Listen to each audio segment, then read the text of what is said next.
Testing, 1, 2, 3. Testing, 1, 2, 3.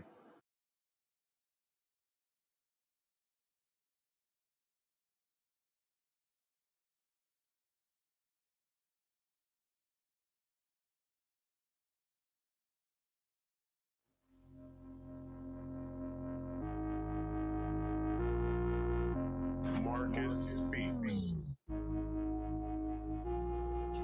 What's going on, everybody? Welcome to another episode of Marcus Speaks, the very podcast that gives you trending topics and other random things. People, woo! We gonna bring up that diss that Kendrick dropped today.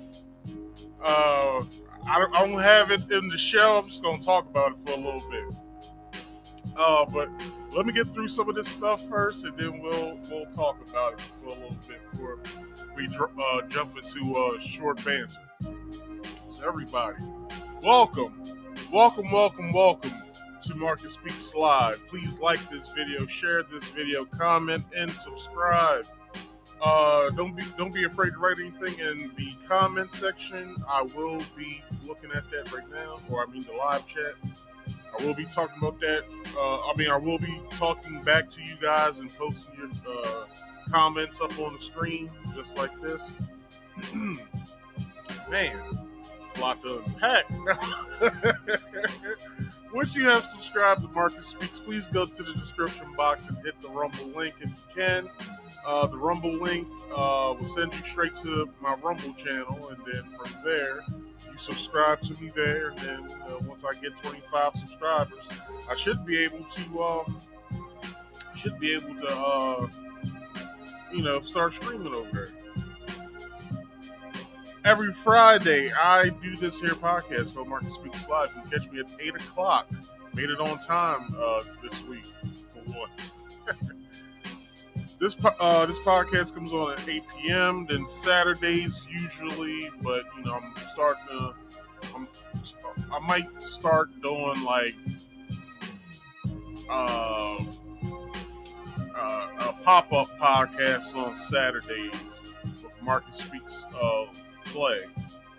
So whatever game I pick that I want to stream, I'll just pop up on a Saturday and be like, yo, this is what I'm playing. So that'll usually will come on at 2:30 p.m. Eastern Standard Time. Okay. If you would like to hit the link, you can go right ahead. Once I give the cue to hit the link is pinned in the live chat.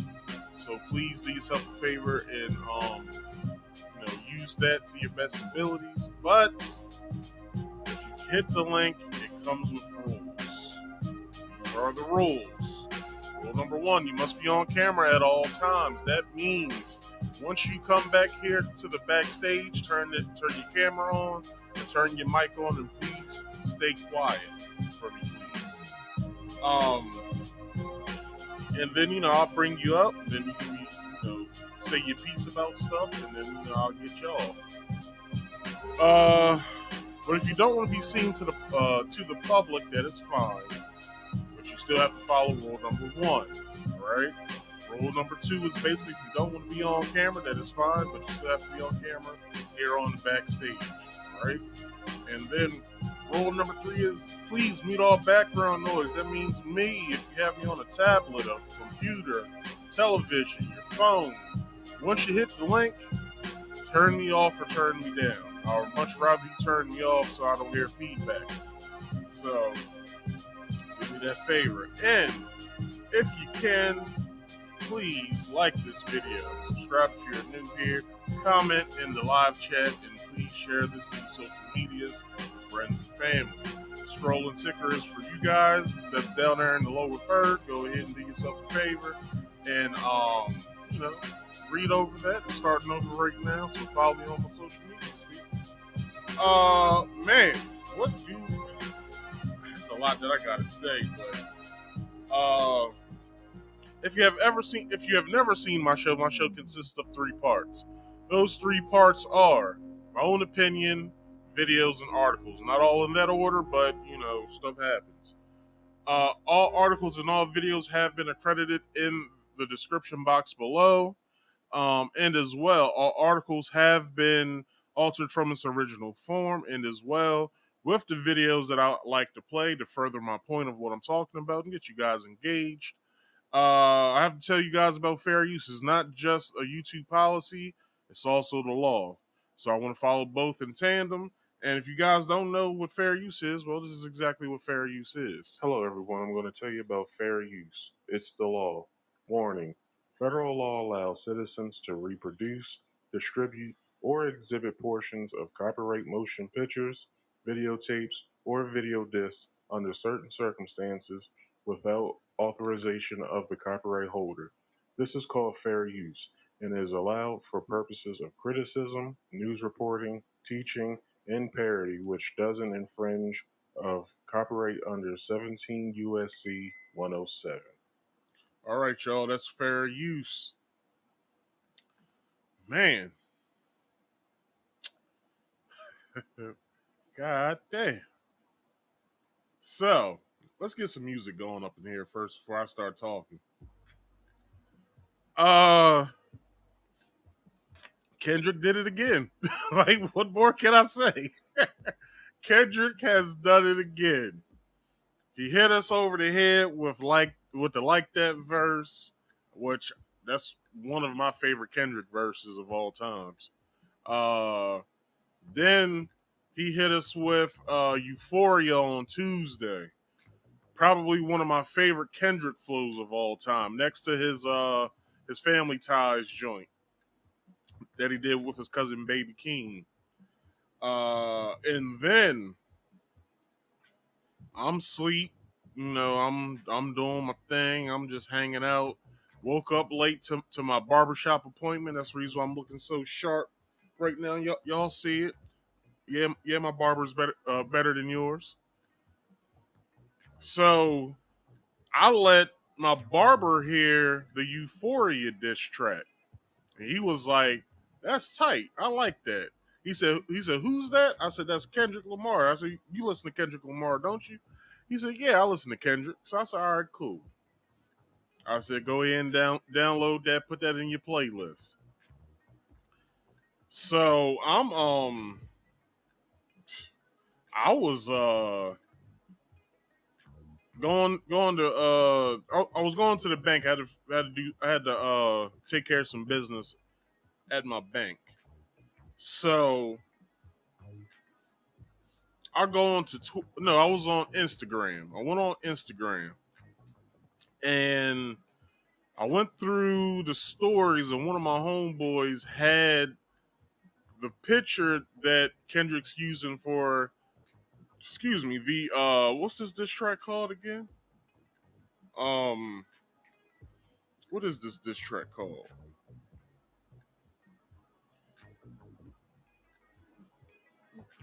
Hold on, I gotta find it.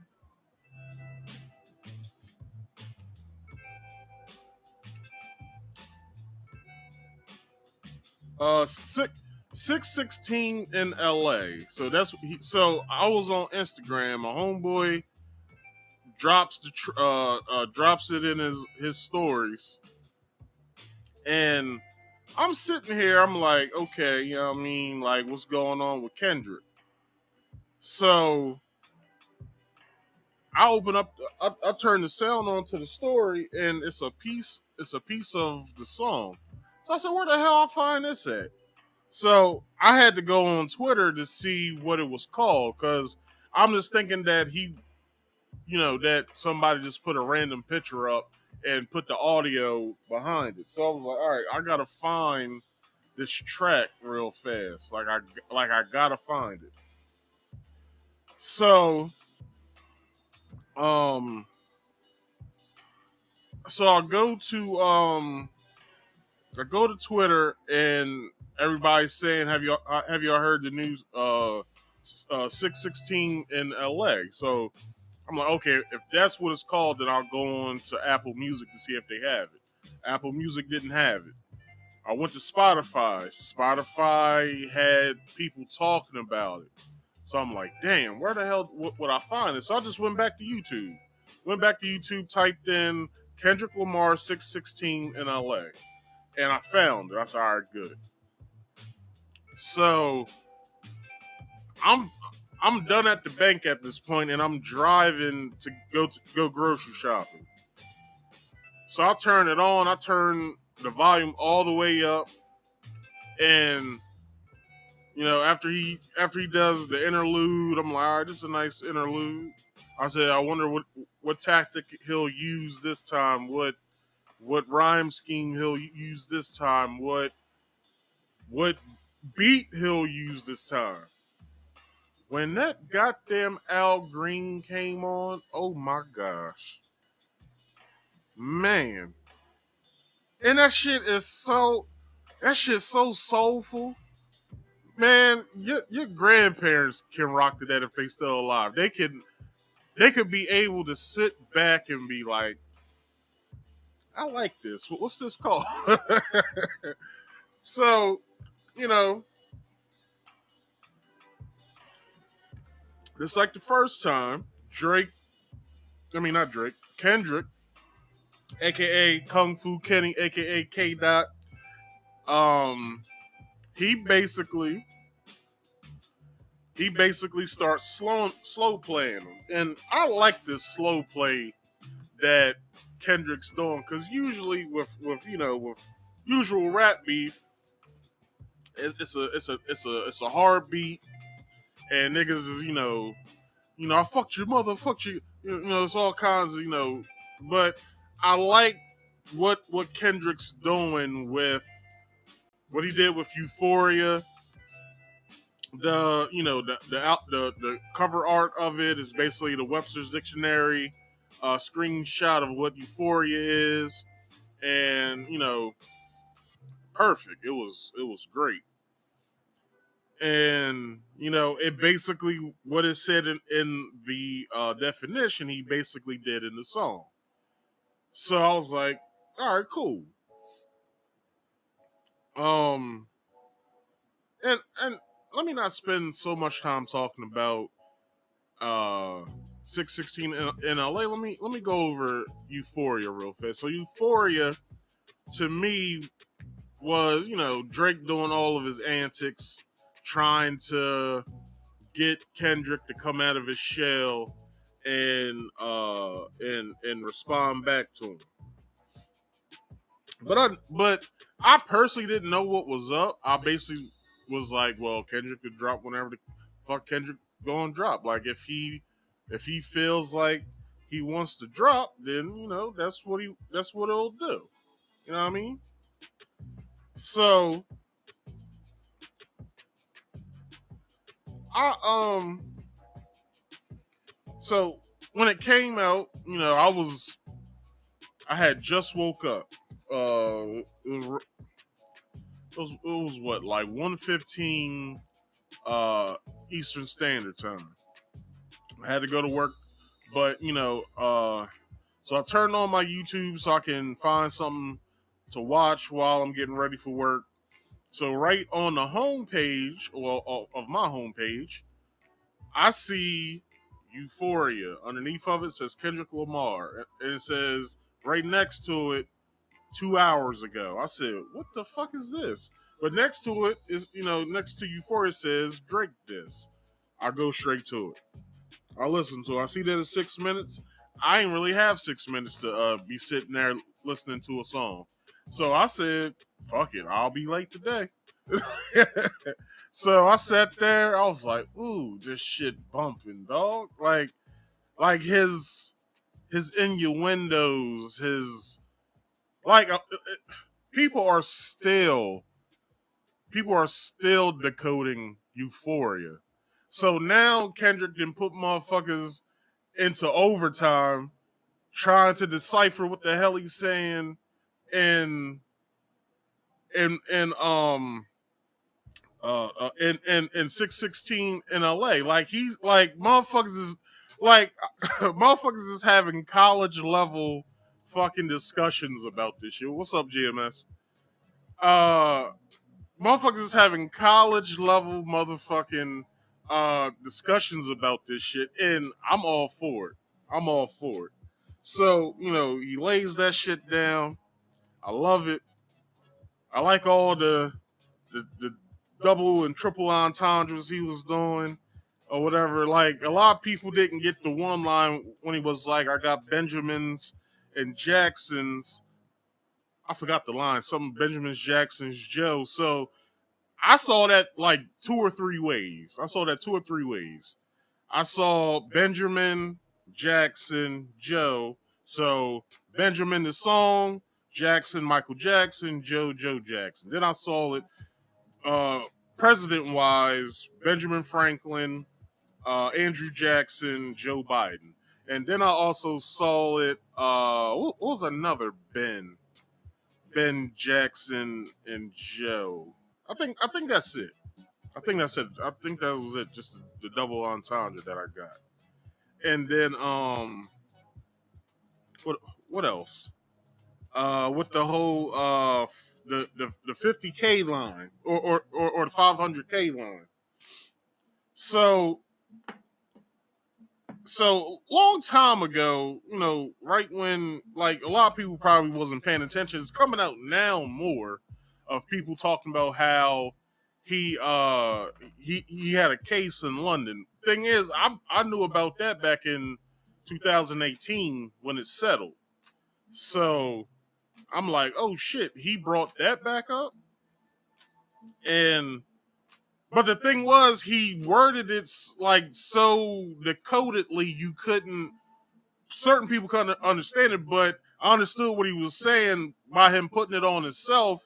But in my head, I was like, but but he put out 500K on a case in London. Like a lot of people didn't get that until now. They talking about it now, but it's like, you know what I mean, like whatever. So I was like, that's interesting. And then, you know, the overall thing was tight. So with the 616 in LA, the shit was so hard. The beats be hard than motherfucker. No Diddy. But um just the way he constructed that shit. Like all the shit Drake was talking and Taylor made freestyle. The motherfucker, like he called his bluff base, and I'm loving that Kendrick's calling his bluff.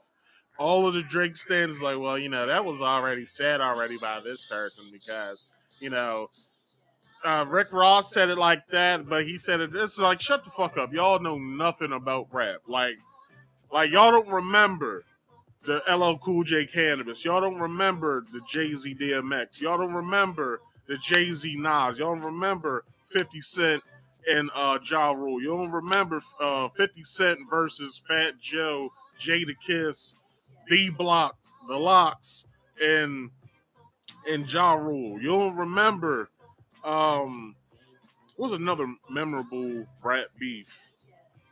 Hell, I made this comparison when everybody was talking about how everybody was going against Drake. So I made this comparison. This is an old beef at that.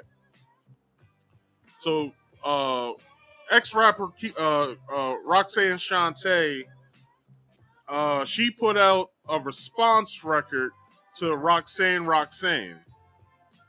The song Roxanne by what was her name? L UTFO. So UTFO had a song called Roxanne. So Roxanne Shante did a response song called The Real Roxanne. So from there, from was it 1984, 85 when that happened? Up until maybe like 90 something, motherfuckers was doing responses to Roxanne Shantae's response. Like Ice Cube got a response to The Real Roxanne, and he dropped that shit in like 1991, I believe. And it's like that was like that. It wasn't a beef. It was just people were responding to certain things. Like certain things somebody said in a song, they're like, nah, I can up that, and then they would do their own little spin. So like when people was talking about, well, Drake's versing everybody, it's like, well, nah, he's just the new Roxanne right now. So made that comparison.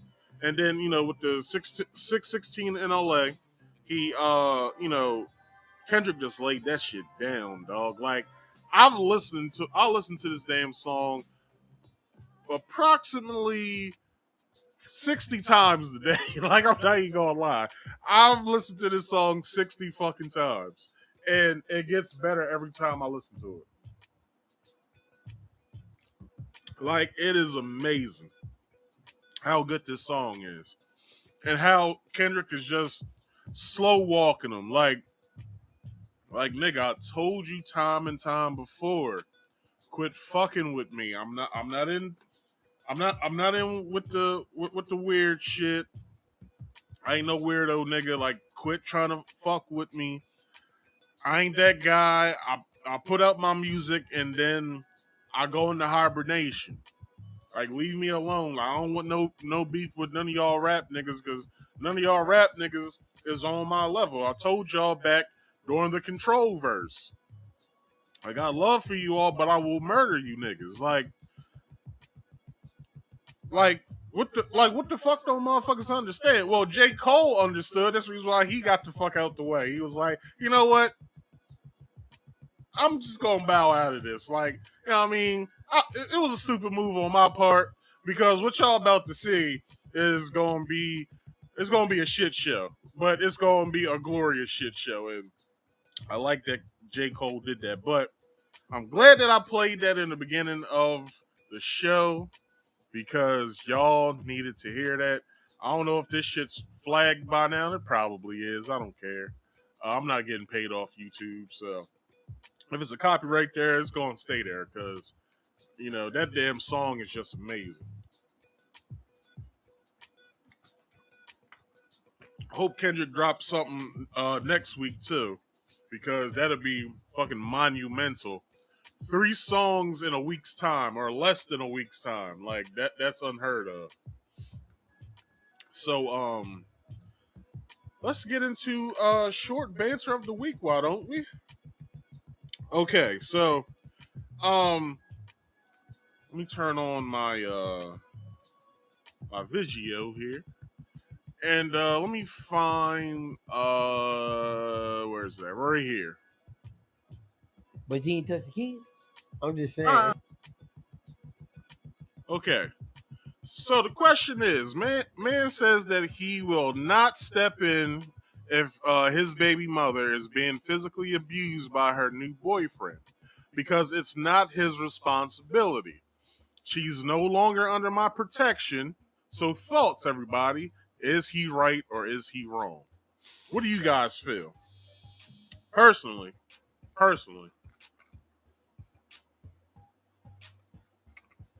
I ain't gonna say too much of my business, but something like that occurred during my younger years. Some shit like that happened to me. Now, would you guys, I want y'all's responses, would you guys protect your baby moms if shit would so happen to occur, her getting her ass whooped by the new boyfriend?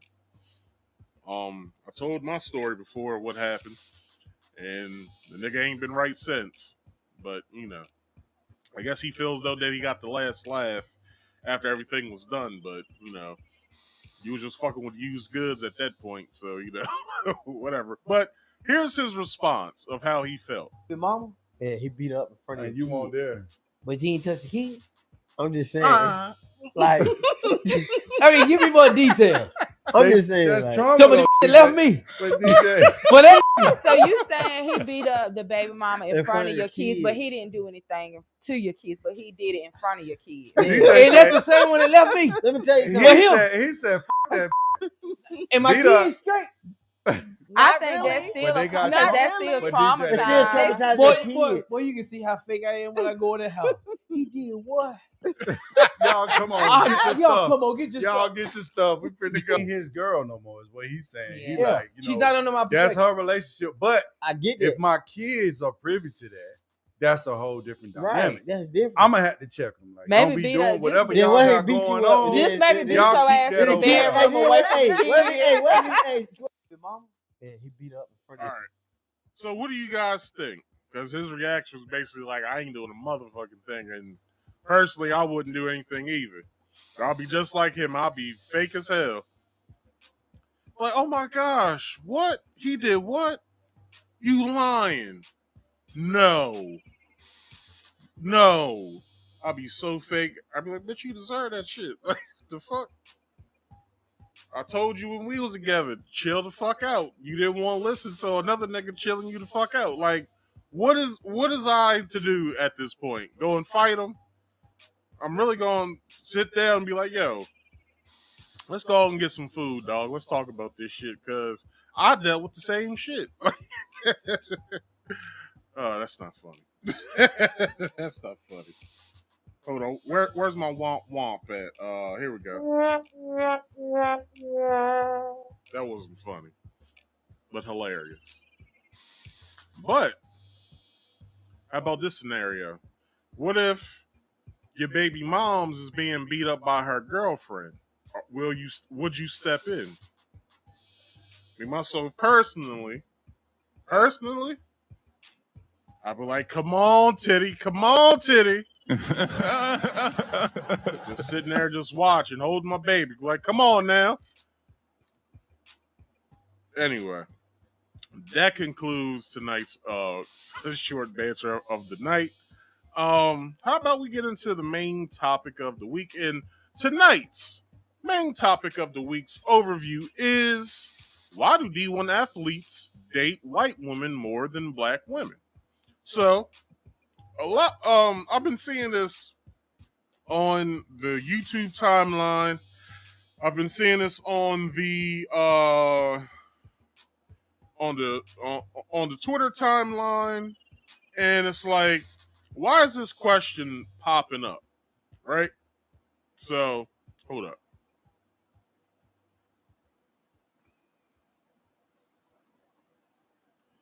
So I'm like, why is this question popping up on the timelines? Because we did recently, I believe last week, the NFL draft just started, or it was last Saturday or something like that. So a lot of those athletes had white girlfriends, and a lot of people, men and women, more so women than men, they got upset because these young black dudes going to the NFL, had a woman that wasn't the same skin tone as their mother. But someone basically said, enough is enough. I'm going to explain why this happens. So, the first, hold on. The article that I will be reading to you guys comes from a website that I found, because I couldn't really find much on this. So I got this article, and it's a short article, but I have various videos that I will be going through tonight. So tonight's article comes from Tuco. I had to add a title to it, so here's the title that I'm using tonight. Do black Division I athletes date white women more than their black counterparts? Why black footballers date white women? So, in this video that I'm about to play, you will see why, in various videos that I will be playing tonight, why black athletes date white women. So here we go. Why are all these black college athletes that are getting drafted having white women? What's going on? I am going to tell you. As someone that is friends with a lot of D1 football players and D1 basketball players, I'm going to tell you because they have told me. Whoa. Before I get into this, I want to make it clear I'm only into black women. I'm just telling you what they have told me. My man said, bro, how many white women have you seen do the Meg Thee Stallion challenge? And he said, excluding the ones that think they're 2 shades away from being Lotto. I said, probably only one. He said, okay. Y'all, 5 of my guys that play on Division I Power 5 football teams, and they were like, Goody, you know the type of NIL deals we got. One of my men said, bro, I was messing with this black girl. She heard about the deal I got and started to request money, Apple Pays and Cash Apps, for her hair and nails. I said, oh shit. My other friends were saying, bro, I would try to take her out to Chipotle, Kava, this and this and that. She would get mad talking about, why are we going to steakhouses? You're good for it. I said, oh shit. They were like, bro, the white women, they're down to go and get a cup of coffee, go and get some fucking ice cream. My friends were like, bro, the white women we're dating, they pay for a lot of our stuff. I said, what do you mean? They said, bro, they know that we're making some money, but while we're at practice or we're at camp, they got us our favorite Kava bowl, double chicken, right? Waiting for them to come out of practice. My friends were telling me these girls are getting their group projects done, getting their essays done, online tests done on time. I said, wait, what? I said, bro, what about maintenance? There's no way y'all not paying for her hair, nails, bags, her lifestyle. He said, bro, first of all, my girl will get her own Starbucks and even get me one. But if I want to be nice, I'll get her something, from Starbucks. And they were like, hair and nails. They don't even care about the nails, really, And if they do it themselves. Sometimes I pitch in. And I was like, all right, what about hair? They were like, swallowed up. Have you ever been swallowed up? She's white. She just brushes it. We're flat irons it. She wants to be special. Said, Jesus Christ, you guys are saving a lot of money. One of my men said this. He just got drafted. He said, bro, I was dating a black girl. Now I'm dating a white girl. And I'm about to marry her. He said the difference between the black girl and the white girl, the biggest difference is the white girl knows when to shut the fuck up. I said, God damn. Listen, this is what they told me. Do with the information as you please. If it takes me 10 to 15 years to find a black woman that's compatible with me, that's what I'm going to do. But this is what they told me. So stop being surprised. Well, okay. He said what he said. I ain't gonna sit here and try to downplay it because, those men do date white women. So damn. So let's get into it. Before we get into the article, let's break down what he says. So what I'm hearing is basically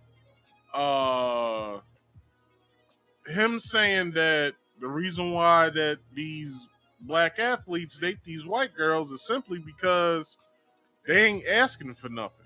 The theme of this season, they don't want anything out of the deal once, they're with me. They just want to be with me.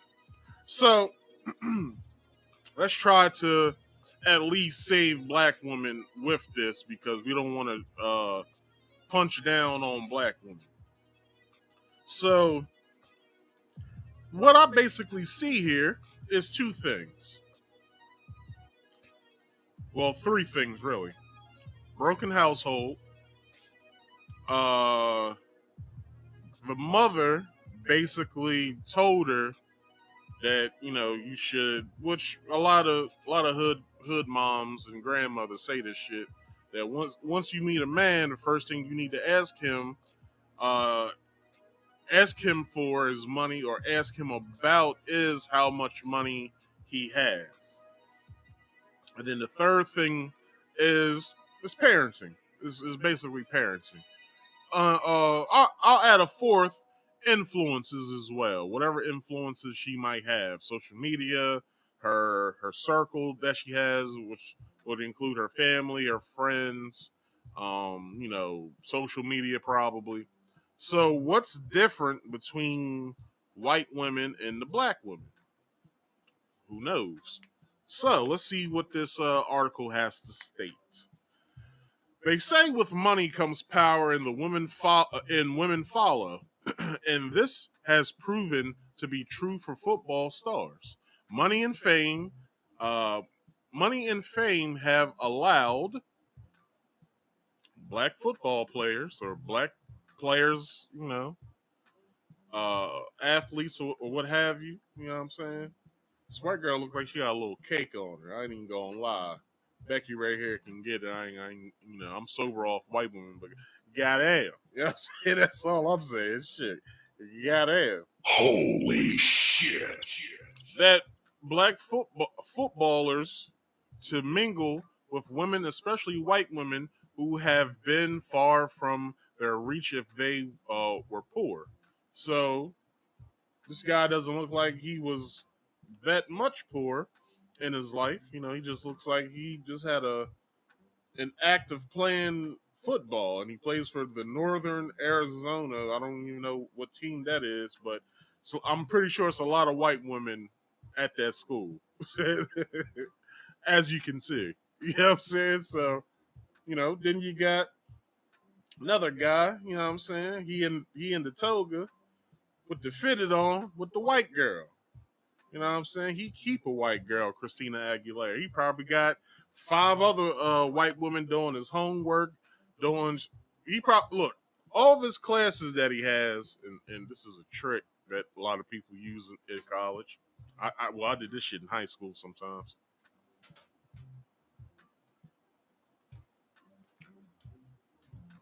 Kick games to the semi cute girl in the class. You have her do all your homework. You know what I'm saying? So, this is probably what he did. He picked the semi-cute white girl that was in his class, sat next to her every day, made her laugh, spit game to her, basically made her feel good about herself. Like, girl, come on, Julie. You know what I'm saying? You cute and shit. Let's go and get some McDonald's after class. Like, come on, we ain't gotta go to our third block class. You know what I'm saying? It's only psychology. We took psychology in AP, advanced placement. If anybody doesn't know what that means, anyway. You know what I mean? So he probably did what he had to do, and she stuck to him like glue, as you can see. Because ain't nobody else in that damn picture that you can see got togas on. So then you got Reggie Bush and his white girl. He keep a white girl on him. Speaking of that, hold on. Where am I at?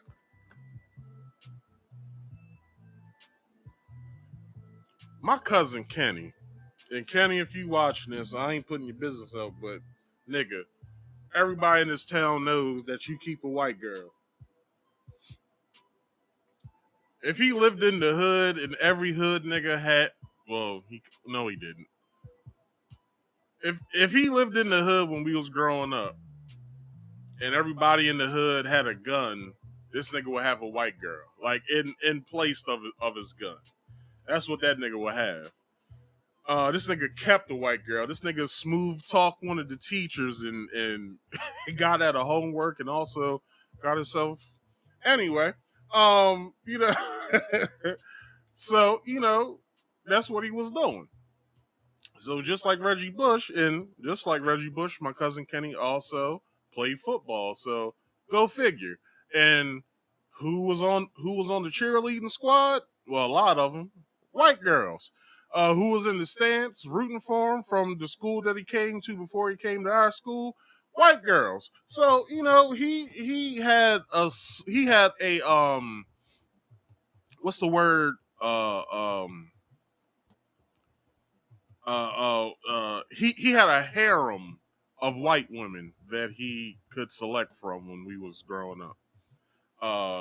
He had a stable, if you will, of white women. You know what I'm saying? Of Becky's. He was the Earl of Becky. When if he was royalty, he would be the Earl of Becky. So it gets so crazy that Charleston White don't even know how to feel about it. You know what I'm saying? Because he just sitting there like, damn, everybody got a white girl with me. Like, what the fuck's up with this? So I don't know, man. Like, this shit's getting a little odd, getting a little out of hand. You know what I'm saying? It has to be one white girl to every 3 black players limit in the NFL and NBA. Of what I heard, they sit the black players down once they go through orientation, or when they're going through orientation. They sit them down and be like, look, we don't want you going back to your hood. We don't want you trying to bring anybody up from the hood. We don't want you, if possible, dating someone from where you came from, because it'll be a PR nightmare. So it's best if you try to stick to someone that could possibly make you look a little bit better in the limelight. So they do so. They follow suit. So damn, that cut out the whole. Anyway, doesn't matter. So yeah, they basically tell them, look, we don't want you dating anyone from your town. You're here. We got you. We're putting you up.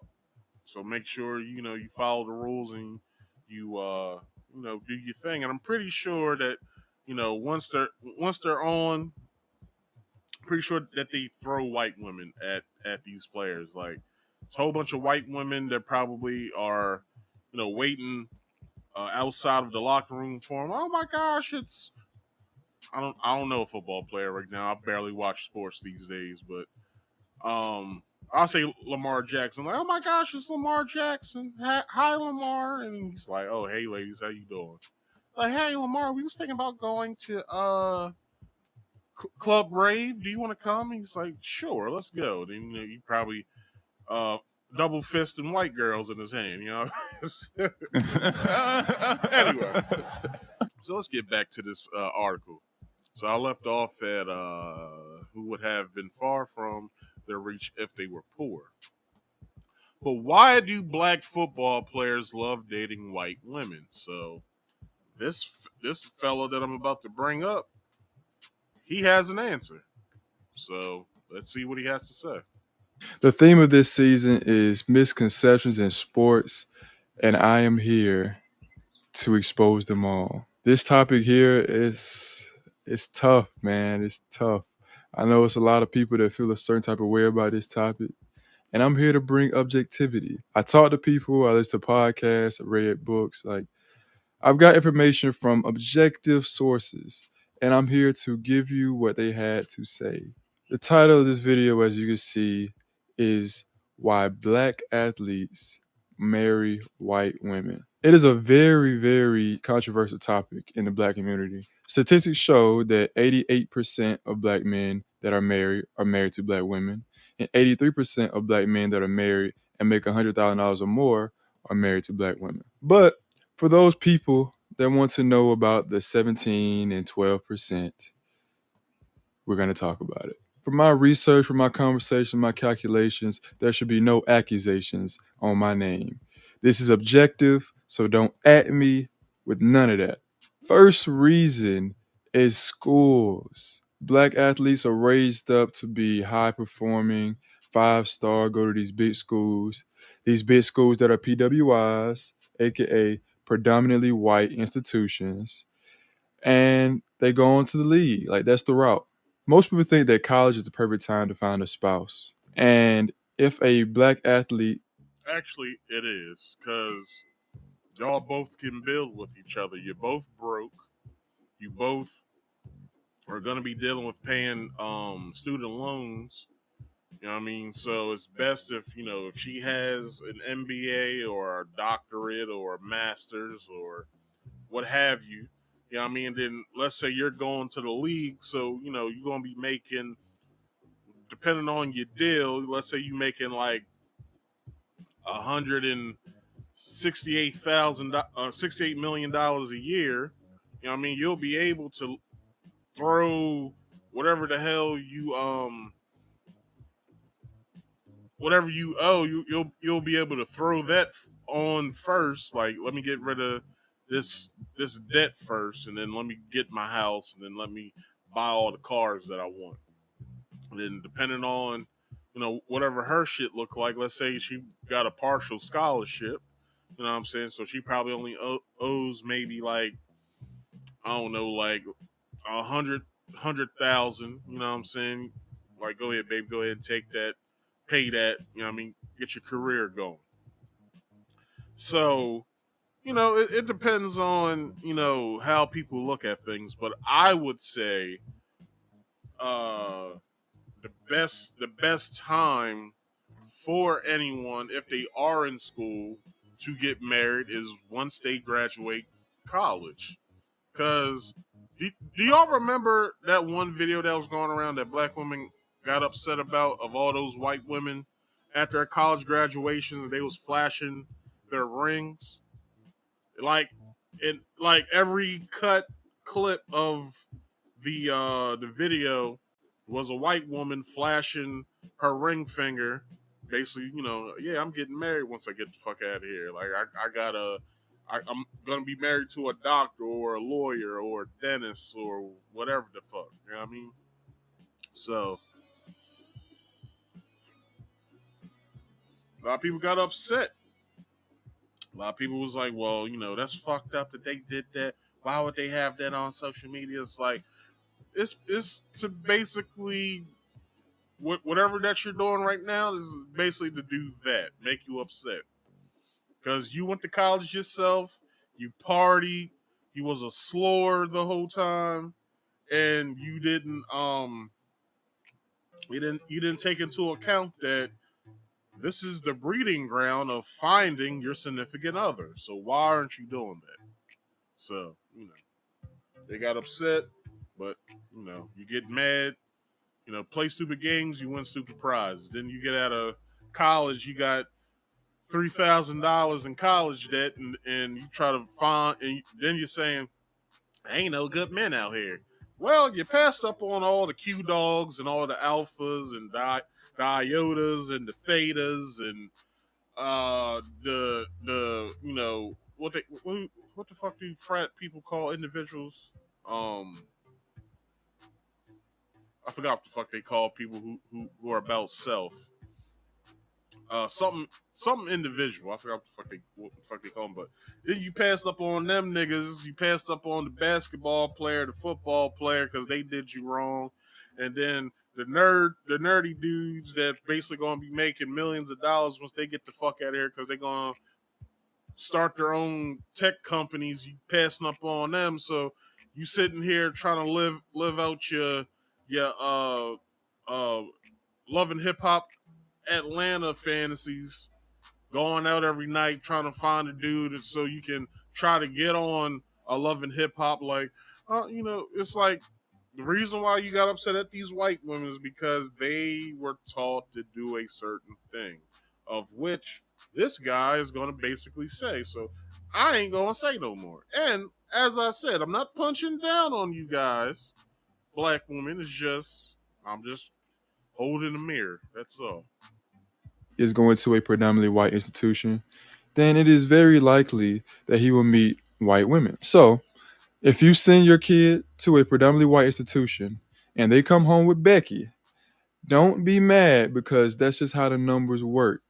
It is a high percentage chance that will happen. You raise them up, you send them to private schools, you live in the suburbs, then you send them to PWIs. I really don't know what you expect. Like, it's just bound to happen. The kids grow up and they get comfortable in certain settings and they take home who they take home. The second reason is very controversial.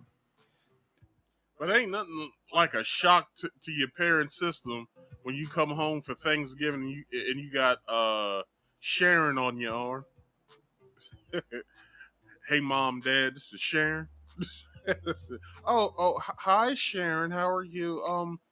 Did you guys meet in school? Yeah, she's in my biology class. We sit next to each other. Where we did several projects with each other. We just fell for each other after a while. Oh, well, that's good. You met somebody at school. Are you guys serious at all? You guys serious? Yeah, I was thinking about marrying her after high school. I know I'm just a freshman after high school. I was thinking about marrying her after college. I know I'm just a freshman, but or sophomore. But I was thinking about getting married to her. You know what I mean? And then your parents is shocked, like, oh my gosh, like, Raheem, like, what do you think about this? And your dad basically sitting there looking at you like, I raised a good one. Like, son, is it everything that I ever dreamed being with this white woman? Like, yes, yeah, dad, did something. Like, boy, I'm proud of you, boy. And that reason is control. A lot of black guys feel that it's hard to control black women. And you're dealing with these alpha males, they want to control their partners. Not saying that it should, not saying that's an excuse, not saying that it's good or bad, but that is something that they want, and they feel that it's easier to do with non-black women. Once again, I'm not saying this. A lot of people feel that way, and that's just how it is. They want to find someone that they control. They don't think it's going to be a black woman, and they decide to choose someone else. Money. Someone explained this to me at one point on why they decide to live their life the way they do, and they said the money had a big factor to play into it. They were looking to marry into money. They also were looking not to have to support anyone else. They wanted someone that already had their own. And if you look at the history of America, you know about slavery, and you know about the lack of opportunity black people had in the country to gain as much wealth as white people did. So that created a wealth gap. And on average, white people have more money than black people in this country. On average. That's how they see it. Not saying it's right or wrong, but hey, that's the reason they give me. And with the money component, I'm saying it's more of them than us. You know what I mean? They like, was it like 60 some odd percent of the country's population? Then I believe Hispanics, well, they say Hispanics are ahead by 21, 22%, 22.2% or something like that. And then it's black folks, which, you know, they said our number hasn't changed since I forgot what year, but we're still 13.2% of the country's population. Then it's Asian, Pacific Islander, and then, you know, everybody else. So, you know, it does play a big factor that they are the biggest, you know, white people are the biggest population in the country. So, you know, that they have more wealth and stuff like that. Some people will say that, you know, with the wealth gap between whites and blacks is because they don't allow us as blacks to gain wealth, which I would say is true. But also I would say that, you know, some black people don't care to understand money. Like, you know, Dr. Umar always says, you know, we are the, you know, black people hold the buying power of this country, and we spend trillions of dollars collectively every year. So it's like if we, you know, if we're out here protesting about not having, you know, not being able to be treated the same as our white counterparts, you know, we're getting gunned down in the streets or choked out in the streets by police officers or their racist white counterparts. It's like, what are we to do? If we're spending all this money, we can collectively come together and do what the rich whites did in Baton Rouge. And that's buy a section of Baton Rouge and make that into their own city. Now, some black people that did that in Georgia, but we haven't heard much of it since, what was that, 2017, 18? When those black people in Georgia bought that acreage of land down there in Georgia, and they was gonna create the first, well, not the first black town, but the first black town in modern history. So, or modern times, because you know we had Tulsa, we had Rosewood and stuff like that back in the 1800s, but it's like now, or the early 1900s, I should say, and then we got it now to where, you know, the only black towns that people say are black towns are Atlanta. So, you know, if we pull our money together, we'll be able to have these nice things that everyone else has. So just make sure y'all remember. Is those Jordans something that is important right now, or could you put that away for your son or daughters or children's trust fund that you can create now for them? Because honestly, I didn't understand money. So I sat down with my dad that, you know, for years I pushed away from him teaching me about it until I got tired of not having a lot of it. So it's like now it's like everything that I could have been taught by people through the years, he sat me down and explained it to me in 5 minutes. Well, under 5 minutes, really. He basically told me do this, do that, and do this, and I've been good since then. So yeah, it's just something to think about, y'all. Don't bite my head off. I'm just the messenger. Only they feel that there's less expectations. They don't have to do as much for their spouse. Hold on, before he continues, to finish up my point, let's look at these D1 athletes as well. Them getting these $1 million contracts. Most of these dudes wind up broke by the time they leave whatever sport that they're in. Basketball, football, baseball. You know, they're broke by the time they, or after they leave, maybe like 2 to 5 years after they retire from the league, they're broke. That's the reason why you see most of them or some of them on ESPN or Fox Sports One or whatever, because the bag that they had when they were playing, they depleted that. Now they got to go and get something else. You know, they got to go and find another gig instead of them having their money work for them, like Kobe did, like Jordan did, like Magic did, which he was the first one out of all of them. Once he retired, he's like, I'm gonna invest in some Starbucks. I'm gonna make my own movie theater. I'm gonna invest in Fridays. I'm gonna invest in all these companies because if you look at it, if y'all look at it, all these places that y'all like going, why don't you see if they have? Let's see if they're look and see if they're publicly traded on the stock market. Grab some shares. So when you go to these restaurants, you're like, well, I own a piece of this. So, you know what I mean? It's like I'm eating on me right now. Instead of going there, spending your hard earned money, and the only thing that you get is a full belly, and that's it. Fill your pockets up too. They're in a more even footing, I guess, in a relationship. I don't know. It plays a role, and some people, that's how they live. This third point is pretty self-explanatory. Just by sheer numbers, the quantity that plays a big role in why it happens that way sometimes. Even though, like I said before, it's only 13 to 17%. The fact that black people are a minority, there's less to choose from, especially when you elevate yourself to that next tax bracket. Your choices get even slimmer. It's just a lower quantity of choices by sheer numbers alone. Not saying good choice or bad choice. It's a lot more white women than black women. So by numbers alone, it sometimes works out that way. Now, this last read.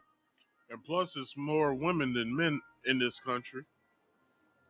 Really around the world, but in this country alone, it's more women than men. Not by sheer number, but just by population. Us on the outside, you have us to work with, which it's 10 women to every one man.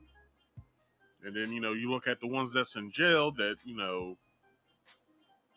well, let's look at lifers and people who are in there for, let's say people who are doing bids that are 10 years to life. Like, we got to count them out simply because every 10 years they do the census. And it's like, like, you can't count them in the population because they're in a different population. So it's like, once you get those numbers, like how many black men to a black woman is there, then you'll get that statistic. And then when you look at it just abroad, or just abroad in scope of it, of how many black men is there to any woman, and then you get that statistic, and then you'll see that there's not a lot of us to go around. And just by the culture shock of women saying that they want men who already have it going on, so they're looking over the average Joe, and then once the average Joe is like, well, fuck, like the woman that I want, which is a part of my race, doesn't want to deal with me because I don't have millions of dollars, so I'm going to go with Becky. And then he gets his head shoot off because he chose to go with Becky. And it's like, well, I wanted you when I was broke. Now that I'm, a little bit, I have a little bit going on. I got money in the bank where I ain't got to worry about shit. I got certain bills on auto pay. And now I got the white girl. Now you want to fuck with me. It's like, well, I wanted you when I was broke. So, you know what I'm saying? Like, why is it such an issue now that I'm with I'm with Madison. I'm with Madison now, you know what I mean? Leave me and Madison alone. Reason is the reason why a lot of you came to this video, because you think this is the only reason. And that is self-hate. Yes, there are some people out there that really hate the color of their skin. They hate it. They hate all the connotation that go with being a black person, the stereotypes or whatever. They hate being called black or being referred to by the N-word by, anybody, whether black or white or anything. Like, they just hate anything that goes with being black. They just really don't like themselves. I don't know if it's from childhood abuse or media and TV. I have no idea where that comes from, but some people genuinely hate themselves and they want to separate themselves from the fact that they're black, and they want to choose someone that can elevate them out of that situation, I guess. Like, some people out here really don't like black people, and they are black, and they don't want to date black women because they hate black everything. Like, self-hate is crazy. That's a good point. Self-hate. Most of these dudes that's in the league, hell, you've heard Fresh and Fit say it. They don't do the brown. Just remember, what's that damn actor's name? He got his nuts group. Terry Crews. Terry Crews' character in White Chicks. You know what I'm saying? I can't believe I'm not a woman. Black. Oh my gosh. It's like, what? Like, he only fucked with white women. Which was a perfect stereotype to depict in a movie like that, simply because he's this high profile, high paid football player that only dates white women.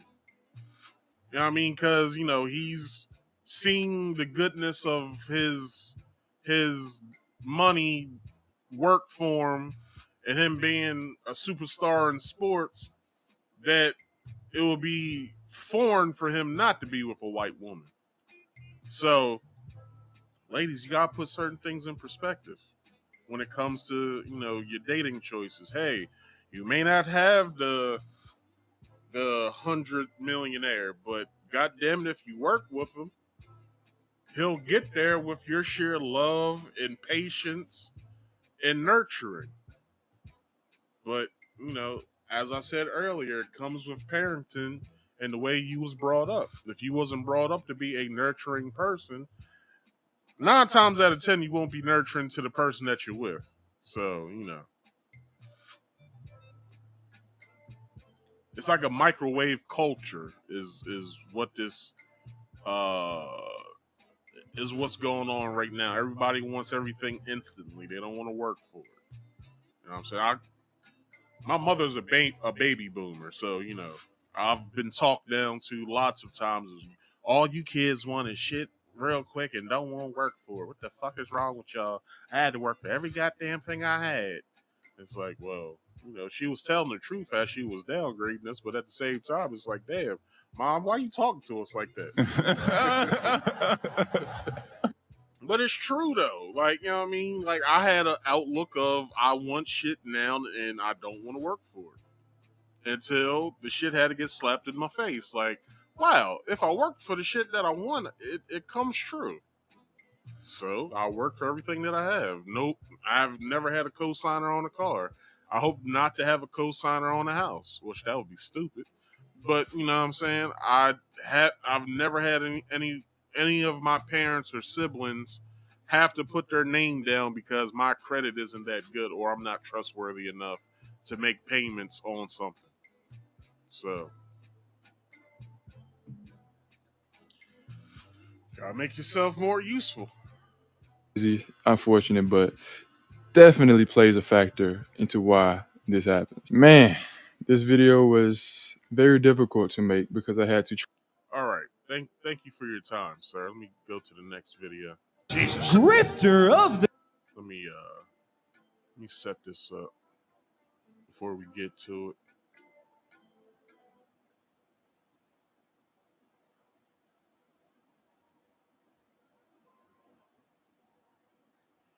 Oh, that's good enough.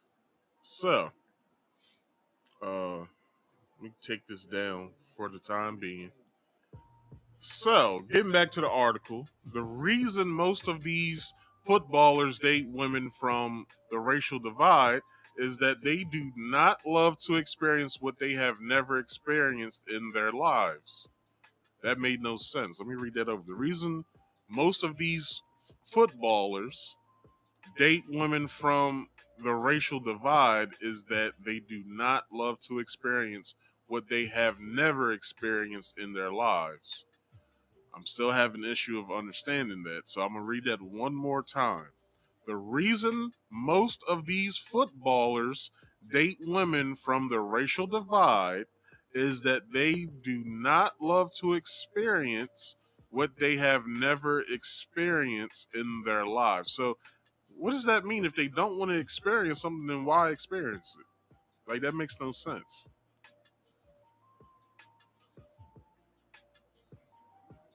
I don't know. I'm moving on.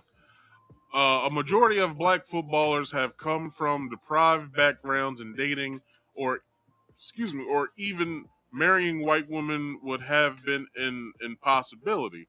Football is one of the highest paying sports in the world, with football stars having the privilege of living a life of luxury and splendor. Now, that is quite the that's quite the thing to say. Luxury and splendor, which they do. They make a lot of money. I believe the highest paid sport player is a baseball player. I think it goes baseball. Football, hockey, and then basketball. I believe.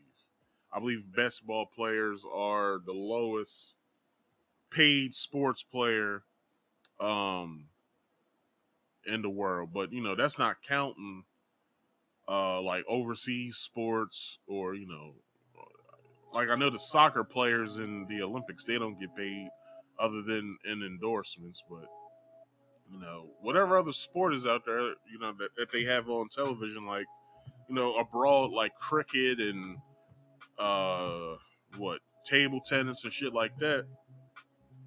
Hell, esports players are probably up there as well. They probably make a good bag. So, you never know. You know what I mean? You never know, ladies.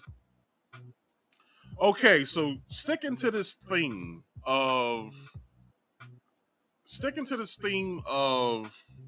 why black athletes date white women. So Monday, I usually watch a YouTuber or a thought leader on X or Twitter by the name of Hotep Jesus. So Hotep Jesus is a part of Hotep Nation. I believe he is the I want to say the creator of Hotep Nation. I've had one of his cohorts on my show, Canon Hotep, which is the in I guess the scheme of their organization is the um,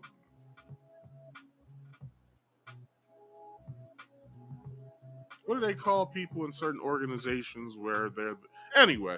So anywho, I've had a couple people from Hotep Nation on my show. I believe I had Jay Pylon on my show maybe once or twice, and then I've had Cannon on the show one time. Just shooting the shit, talking and shit. So, Hotep Jesus was talking to one of his friends about this, about why do black athletes date white women. And I mean, how this dude broke this down was amazing, of how he broke why black athletes, or why black men in general, date white women. And without, and disclaimer, I don't want anybody getting upset at what he says about how he feels about things, because it is something to sit back and think about, because you might sit there and think, well, damn, I feel the same way. So please, if you could, clean your ears, listen up, because this is something we're going in for quite a ride with this. So, as I present, this is Hotep Jesus and his homeboy talking about why black men or black athletes date white women. D1 athletes tried to date black women and found it too difficult. Now, me and you had this conversation. Huh? Say it again. I was connecting you to my car. Okay. So these athletes found it difficult to date black women, right? So I remember you and I had a conversation previously where you were discussing this phenomenon. And I would like you to relay that message to the people. Why is it so difficult for black men to date black women? I think that black women, not all, but a substantial amount of them, don't actually understand what a wife is. So a lot of times, what ends up happening is you'll get with a woman and she'll be like a glorified girlfriend or a partner, but she won't actually be trying to be your wife. And then she'll actually become combative when you're not making her a wife. Mm. So what ends up happening a lot of times, from what I see, is that black men will get with a woman, he'll like her, he'll find her attractive, they'll go through the canoodling phase, and she'll feel like she has earned you pursuing her as a wife because of the reward you might have gotten in the first, month or two of you guys going out. But after a month or two, she's combative still. She's not actually letting you lead. She feels like we can lead. You understand? So it's like, if we're going to lead the household, then you're actually like a roommate. It's just that we're both heterosexual and we're sleeping with each other. But you're just as argumentative with me as my homeboys are or a colleague is. Now, good point. And so our black women cuss me out right now, but I'm going to explain why. This is why it's a good point. And I'm only relaying this to my own experiences. My own. So, me being in a relationship with black women only, I can count on one hand how many white women I've dated in my adult, of me being an adult. And it's only like 3. So, it's not a lot of white women, but I can see the differences between, or I saw the differences between when I was with a white girl and I was with a black woman. But it's not like, it's not like on a scale where black women weighed me down more. Like, I've had worse experiences with white women than what I did with black women. Because, you get with the wrong white bitch, you're putting your life in danger. So I put my life in danger twice, added a 3. So when I was with, black women, I always saw myself in arguments for no fucking reason. Like, stupid ass reasons. It's like like I will always ask, like, why are we arguing about this again? It's only because she wanted to argue that day for some apparent reason. Like, I remember having a week-long argument about nothing. And I gave up after probably the first 15 minutes of the argument, but the argument went on her side for a whole week because, you know, you can cut the tension in the house with a butcher's knife. That's how thick it was in the house. So thick to where I feared for my fucking life, and I slept on the couch with a goddamn knife underneath the pillow. Like that's how scared well, not really scared, but that's how in fear of my life I was. Because I'm like, damn, like she talking about, you know, cutting my dick off and shit, and I ain't even do shit. Like, what the fuck's going on? Like, she talking about and women, y'all gotta quit doing this. This is all women, not just black or white or whatever. This is all women. Y'all need to quit bringing up old shit when y'all losing in an argument just so y'all can win. If I won the last time with that same point that you fucking using, it's not gonna work now. So just leave it alone. But personally, you know, I had to basically like I had to look at the situation and be like, well, this isn't a situation that I created. This is something that the movie that's going on in her head, you know, when she's going through the edit stage that she's not agreeing with. So now it's my fault. And then I had to sit down and look at it to where, well, why is it my fault? In her eyes, you know, you always got to be respectful in a relationship, and you have to look at both sides of the coin. So I had to look at the situation like, so why is this my fault? And I had to just sit there, and I had to listen to her points, and I had to sit there, and then once I came to the conclusion, oh, this ain't got nothing to do with me. This has something to do with the cinematic universe that's going on in her brain that she doesn't understand. That I don't know why I'm a part of this, only because I guess I'm a leading character in this movie that she got going on in her head. But it's like, this argument is going on. Why? Because I didn't take the trash out when you wanted me to take the trash out, but the trash wasn't full.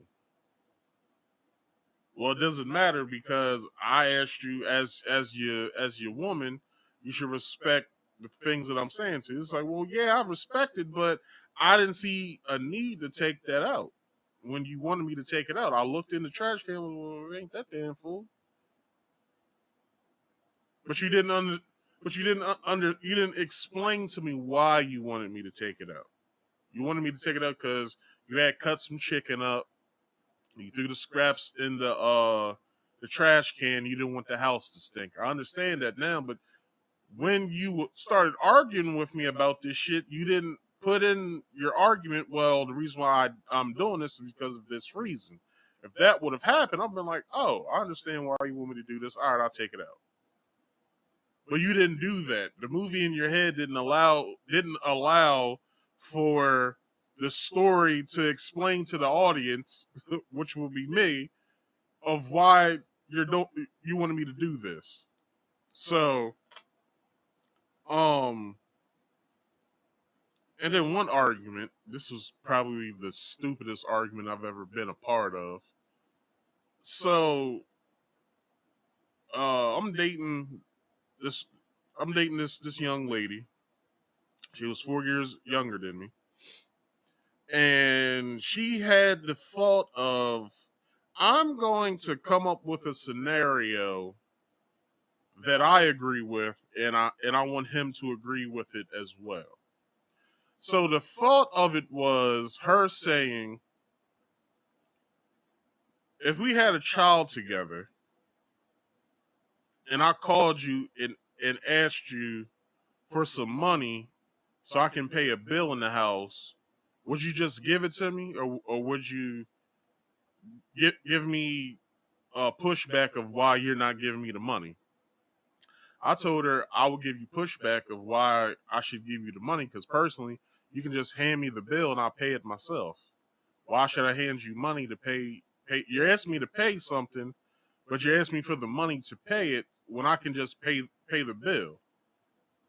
Because every utility is connected to a company that has a website. I can just go on the website, type in your account number, your bill will pop up, I pay it. There's nothing else after that. So the reason of the argument was, we had a child together and I was, backed up on a bill or two. Would you pay it? If I asked you for money, would you pay it? I told her no. Argument ensued. Well, that's stupid. I don't understand why you wouldn't give me the money. Like it's because if it's the electric bill, I'm asking you for the money because your son is running up the electric in the house. It's like, well, how's that my problem? I don't live there. If our son or our child is running up the electricity, why aren't you sitting down and having a talk with him and telling him not to have every light on in the house, not to be running a video game console with the radio while he got like 18 lights on in the house? Like, why are you not telling him this? Because when he's here over at my crib, he knows what the rules are. If you go into a room, you turn the light on, and then you leave the room, you turn the light off. If I catch your light on and you're not in the room that the light is on, I'm going to whoop your ass. I understand if you're going to the bathroom or going into the kitchen to get a snack real quick, but if you're not in the room and the light's been burning for an hour and 30 minutes, I'm going to whoop your ass. Like, why is this fucking light on? That's not how I was brought up, to have every goddamn light on in the house. So why is the lights on up in here? So there comes the divide of us not coming together as co-parents, and the rules being just the same at my house that they are at yours. So now, since our son is fucking up over at your house, I have to pay for it now. No, ma'am, that's not what happens. If he is doing bad, if you're doing bad where you can't pay a bill at your house, or you're not able to pay your bills, well, the decision should be final.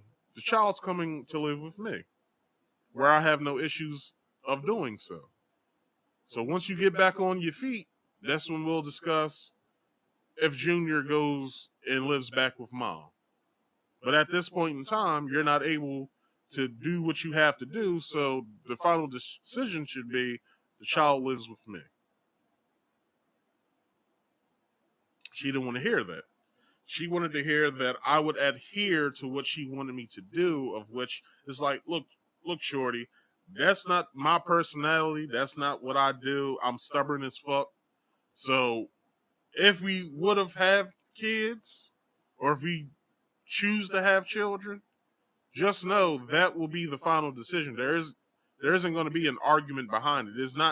You're not going to be calling my phone to argue with me. It's going to be, what the fuck do you want? Is it about our son? If it's not about our son or our child, it's nothing that I can help you with right now. Like, it's nothing that I want to talk to you about, other than if Junior's fucking up in school, if he's fucking up around the neighborhood, to where I have to come over and sit down with him and tell him, look, son, shit ain't sweet the way you think that it is. Just because you live with your mom and she lets you get away with certain shit don't mean that I'm still not your father, and doesn't mean that I won't knock you the fuck out. But, with certain women, that's why, in life they tell you, pick the right one, because when you don't, you deal with issues like that. So I was an asshole for at least a good week and a half because I said what I said. And I couldn't understand why she couldn't get what I was saying. So I guess I just was the asshole for a week and a half. to where the argument never really died down. It was in the background of it, but it never really died down because every so often she would bring it up. Well, you said that the child will live with you. What? How does that sound? It's like it sounds like I have a level head because I'm not out here spending my money on bullshit to where I can't pay my bills. That's what it sounds like. But just like I said at work, you can't make sense of the things that don't make sense. It doesn't really make sense. It's like a bad investment for a man. Why would I choose a woman and give her 20% of my salary for a year for ring, and she's not gonna cook and she's gonna challenge me every step of the way. You know, she wants to have an opinion on what I do at work every day. I'm doing commercial construction, and it's like, girl, you're a lash tech. You want to make decisions in the house? It's just crazy. You know what I mean? As far as what I'm doing, if you want to decide how to decorate the crib, cool. If you want to be pleasant and wear nice outfits, cool. But you're trying to tell me how to conduct myself with you, and you aren't really integral to what I have going on in life or what I'm contributing to the family long term. You're actually interchangeable. It's like 90 million hashtags. Ooh, sounds like something I said. Moved in with a chick. She acting like, I'm replaceable. I'm like, look, shorty, my life ain't changed. I was living with people, well, my family, but still, I was living with people before I met you. I'm living with you and your daughter now, which is me living with people. My life ain't changed. I'm still paying bills. I'm still doing what I got to do, and I'm still having the fun that I like to have. So my life ain't changed. Your life changed because I became an addition to your fuck shit that you got going on in your life right now. So let's keep a minor tone and let's be respectful around here in this house because I can just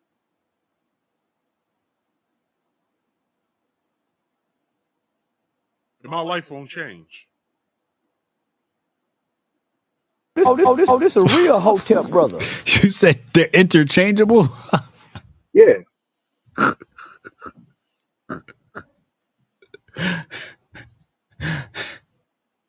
You're laughing, but you don't think so? No, I agree. You know what it's like? I put it to you like this, right? If you look at popular black female influencers between ages 18 and 35, right? There's like uniforms. They're almost like avatars. So you got the ones that have the lace front, face tats, gym attire, lashes, right? If you've seen one, you've seen them all. You can't even tell them apart. You just follow them to look at them. You understand? But it's not for you to come into my space and be opinionated.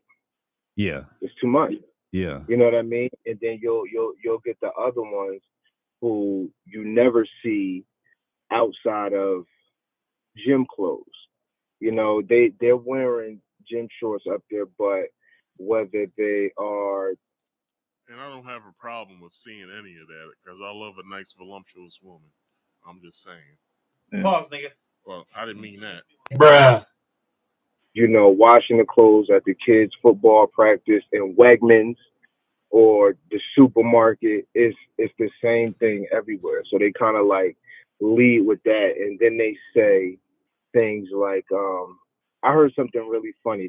The lady was like, you know, you're talking about my outfit. It seems like you're attracted to men. This is a woman saying this to a guy. She's half dressed all the time, right?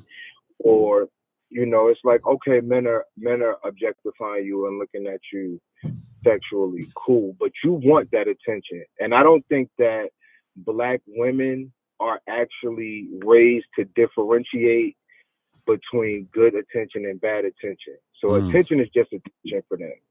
So the same way that the guy that takes her out to eat and actually puts time into trying to develop a relationship with her, she will give him just as much attention as the scammer or the drug dealer that just has on a bunch of jewelry and is like, bitch, get in the car.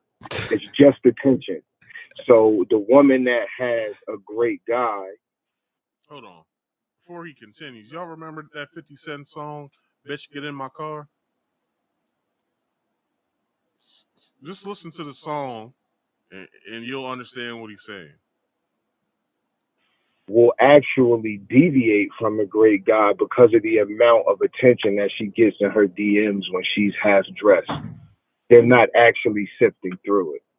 So she has a great guy, but she's getting attention from everybody based on how she carries herself, and she will become combative because she doesn't even see the value in the man anymore, because sexual attention is the same thing as actual legitimate attention for her. Now, that was a bomb. Hold on. Do I still have Clue's bomb here? I took it out. Anyway. But that is a good point. It's a good point simply because you got a dude already. Why the fuck do you care about what everyone else thinks about you? You on social media half naked, but you my girl though, which looks bad upon me because it's like, damn nigga, you allowing your chick to be half naked on social media all the damn time? That makes it look like that I don't have my shit in order. That I'm not able to, quote unquote, not take this with a grain of salt, quote unquote, be able to control you. So, and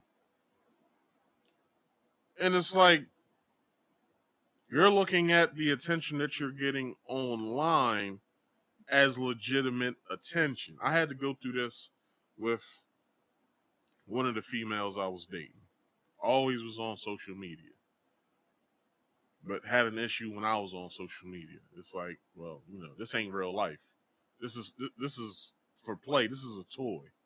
I don't look at social media as my means of. This ain't real life. This is for play. I don't look at this as a means of me of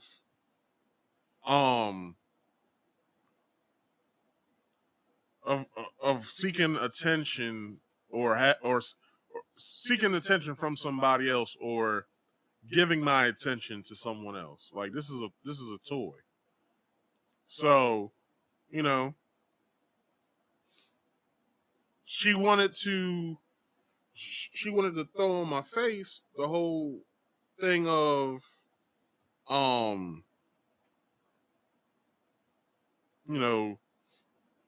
well, who's that bitch on your social media liking your pictures? I'm like, it's people that follow me. Like, I don't know half these people.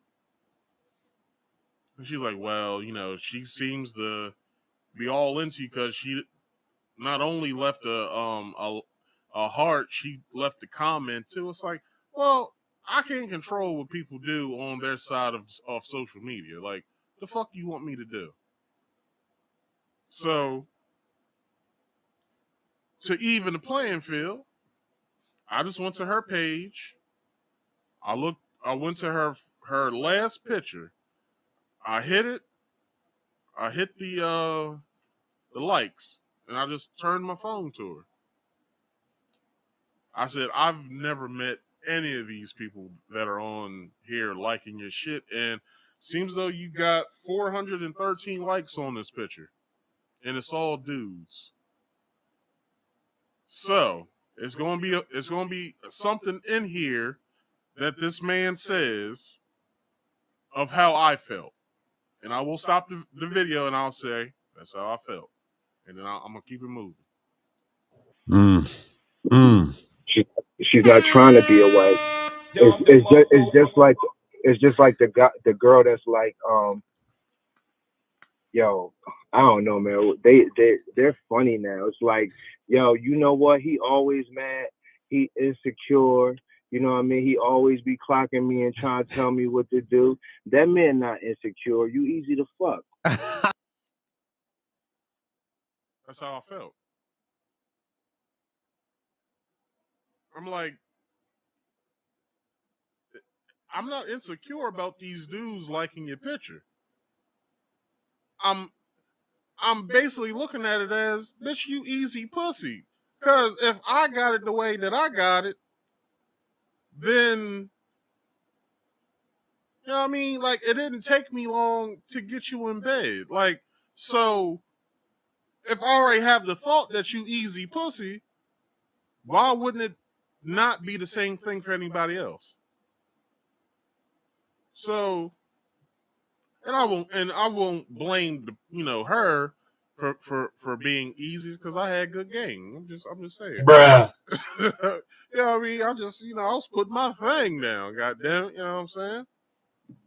Dick was good to her.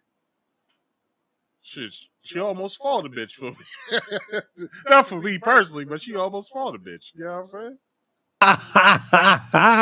Oh, this a real You know what I mean? brother. And in the back, yo, no, let's be real. And in the back, he said, "I'm not insecure. You easy to fuck." Facts. Oh, this a real hotel brother. Like, yo, I met you. I slid in your DMs. I hooked up with you. We went out to dinner one day. We might have had a long date. Like, we had lunch, then maybe had a couple drinks, had some dinner, and then I fucked that day. You understand? Am I really insecure, or are you just easy to fuck? You understand? Now, I did enjoy your company, and I do wish to continue to sleep with you if I had a good time, but it doesn't change the fact that you're easy to fuck. You understand? You got to change your behavior. You understand? So you want to get with a guy and you want to refuse his program as far as what he wants to have you in the position as a wife, and you're in the position as a fuck, and you're becoming unruly, but you did that. You understand? I couldn't have said it better than myself. Or I couldn't have said it better myself. I always say this, and I usually say this every time I cover a relationship topic. Ladies, this is not just for black women. This is for all women. When you're in a relationship, you are in an audition. Your audition, you get in a movie audition or a play. You have your sides.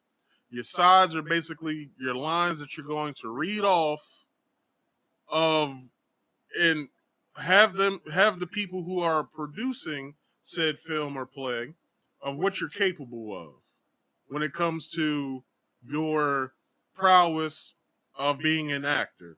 Gotta look at it the same way in a relationship. I am looking to see in my production of my life, I am looking to see what you are capable of. This is an audition. This is an audition of me wanting to see if you're capable of being my wife. Now, if you're of the stock where you're like, well, I don't do wifely duties when I'm in a relationship. It's like, well, what are you going to do when you're a wife? Because it's just not something that you click on and off. Like, it's something that is just there. So, if you don't want to audition, then bitch, why are you at the audition? Like, that's all I want to know. Like, why are you here? You're taking up valuable time of my life and time that could be spent on someone else who wants to do the job. Now, that sounds fucked up to say like that, but listen to it. It's an audition for you to be in my life. Maybe the rest of my life. But if you turn a switch on when you meet somebody and then you turn the switch off once you're together, then you let me know who you are from there. Case in point. Dating a female, we live together. Well, same female that only female that I've ever lived with, because after the first time I said, I'm never doing this shit again until I get married. When we first got together, she used to get up before I would. She would wake me up, baby, get up. It's time for you to get ready for work. What do you want for breakfast? Well, what do you got? Well, I got some bacon and some eggs in there, and I can make you some pancakes or something. I'm like, well, I don't do eggs. Just let me get some bacon and pancakes, and I guess some cereal or something. Right? Take my shower, get ready for work. It's sitting there hot, waiting for me. I eat before I would go to work, kiss her goodbye, go to work, do my thing, come home, and she's getting dinner ready. That shit stopped after a while. I would say probably after the first 2 months we was living together. That shit ceased. She was snoring with drool coming out of her mouth when I would wake up for work. And I'm sitting there looking at her like, damn, shit was all good 2 months ago. Now I gotta grab me a Nutri-Grain bar and get the fuck out the door. Like, ain't this about a bitch? Come home from work. So what we eating for dinner tonight? I don't know. Whatever you can go out there and fix yourself. I'm like, God damn. Jesus. My nourishment isn't a priority to you? God damn. It's like, all right, well, I'll get my ass up and cook myself something. What you want? You want something while I'm out here? Well, what you about to fix? I'm about to fix a sandwich. That's what I'm about to fix. What you want? Well, make me one too. All right.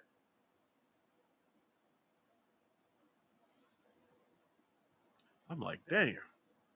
Life was good just 2 months ago. Now I gotta deal with this shit. You don't want to do a motherfucking thing.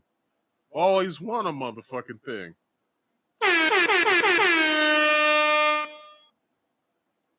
Why don't we ever go here? Why don't we never do this? Why don't we never do that?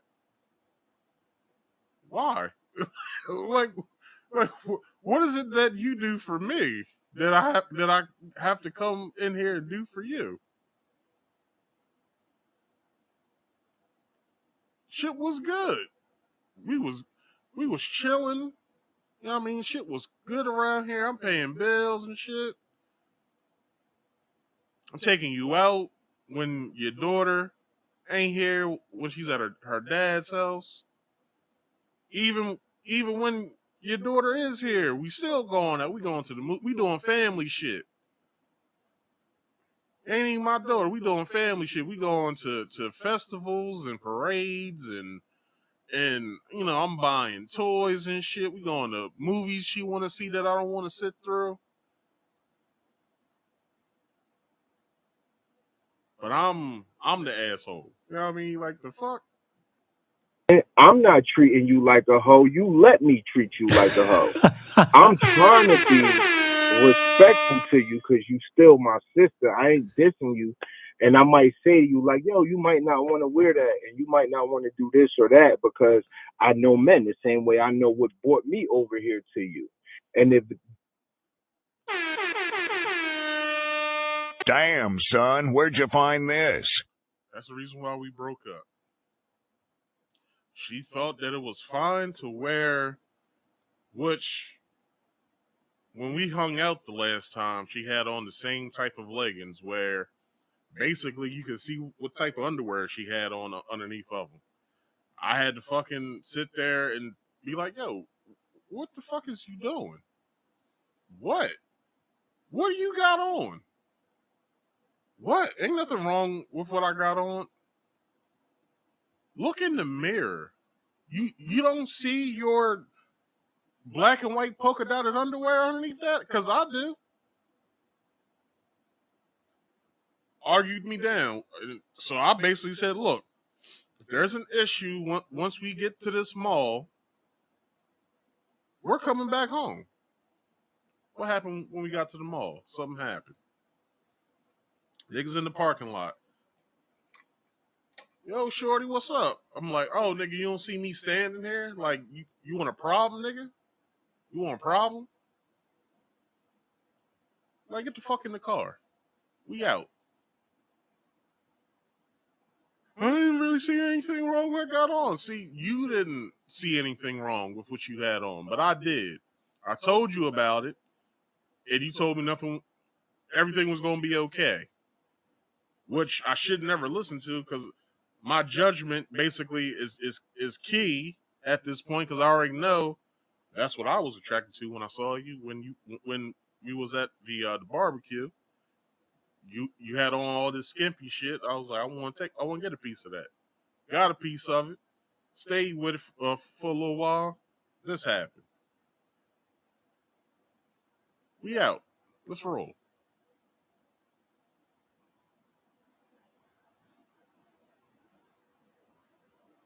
I almost had to beat up 2 niggas just because of your stupid decision. Like, what the fuck is wrong with you? Ain't nothing wrong with what I got on. Everything's wrong with what you got on right now. Like, the fuck is you... And plus she had on... I forgot what type of shirt she had on, but that shirt was inappropriate as well. I'm like, yo, you're a representation of me, and motherfuckers are gonna see that I allow this? Like, you don't see me out here wearing tight-ass gray sweatpants so bitches can see the print. Because how would you feel we walking in the mall, shorty's looking down at my dick like, what's up, baby? You will have an issue. But when, I see an issue before it happens, it's an issue. So now we got an issue. That is more valuable to you than me, then cool. But don't act like I'm doing something wrong to you. And I think that men, we kind of are responsible for that to a degree too, because we got to get into a space where we start turning down pussy. You know what I'm saying? Because I can't treat you like just a fuck without simultaneously treating myself the same way. Exactly. So if I'm trying to get us out of that space and you're being combative, and then I withdraw like, oh, you know what? I know I could be a Top Gun, but you like fucking prop guns, so you keep going crazy. I'm gonna go over here and try something different. That don't make me a narcissist. And I had a conversation with a woman because I don't think that our sisters, because they sharing a brain that they got from Instagram, actually understands what narcissism is, and that it's on a spectrum, like autism. So everybody has narcissistic traits. And so if this is your go-to, anytime somebody holds you accountable, like, oh, he's a narcissist, then you're actually the one that's being narcissistic. Doty?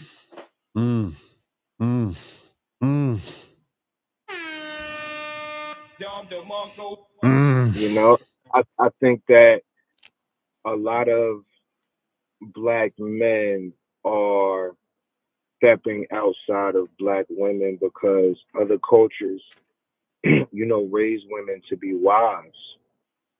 You know what I'm saying? So it's... Hold on. I want to find, because I got the DSM in front of me right now, I want to find the diagnoses of narcissism real fast, because he said it's on the spectrum, and I believe him. So, hold on. Where's the glossary at in here? Let me see. Bipolar. So it'd be in these. No, would it be in the neurodevelopment? So let's see, 31.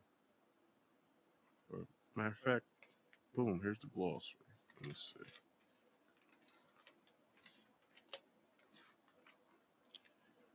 depression, schizophrenia,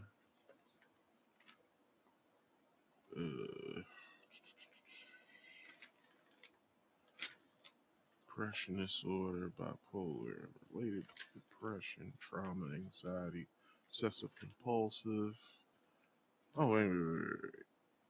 Anxiety. Hold on. It should be in the not bipolar. What's the one before this?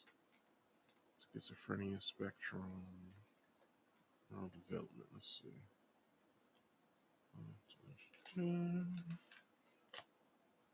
Autism, attention.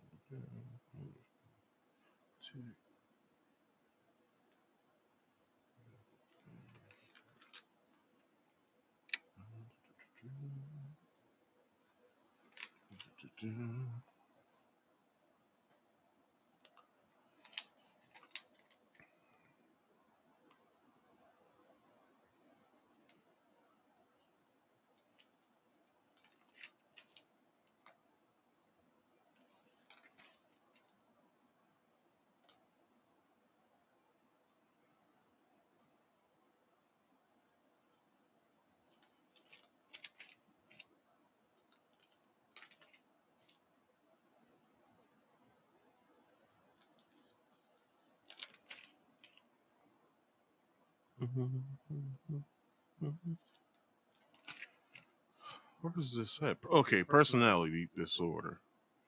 Narcissist, that would be on page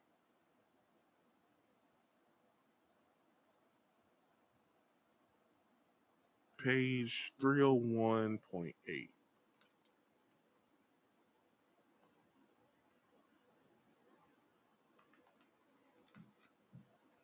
That's 301. So turn it forward.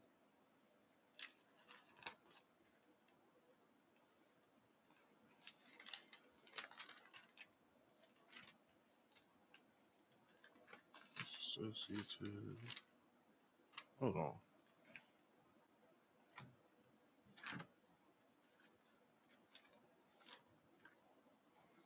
Oh, 645. That's what page I'm supposed to be on.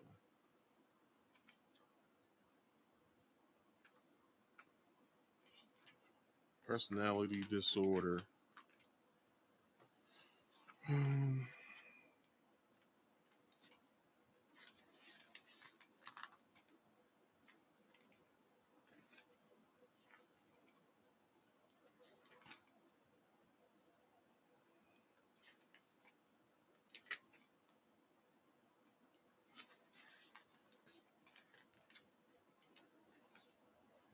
Histrionic. Narcissistic. Here we go. All right. So with every diagnosis, they normally have 9 points. All right. So the 9 points of narcissistic personality disorder has a grandiose sense of self-importance, e.g., exaggerates achievements and talents, expects to be recognized as a superior without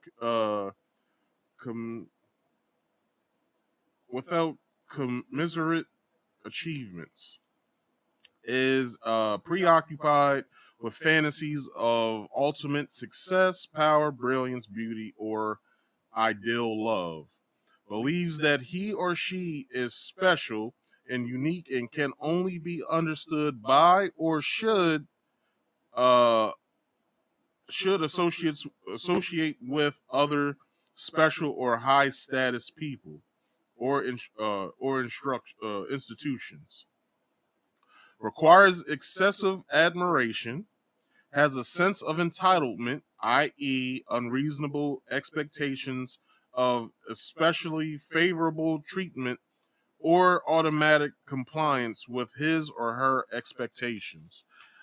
I date shit. One of my girlfriends is like that. Is interpersonally exploitative, i.e., takes advantage of others to achieve his or her own ends.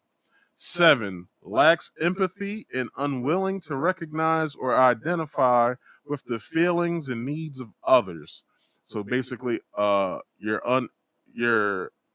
unempathetic, or I forgot what the word would be before that.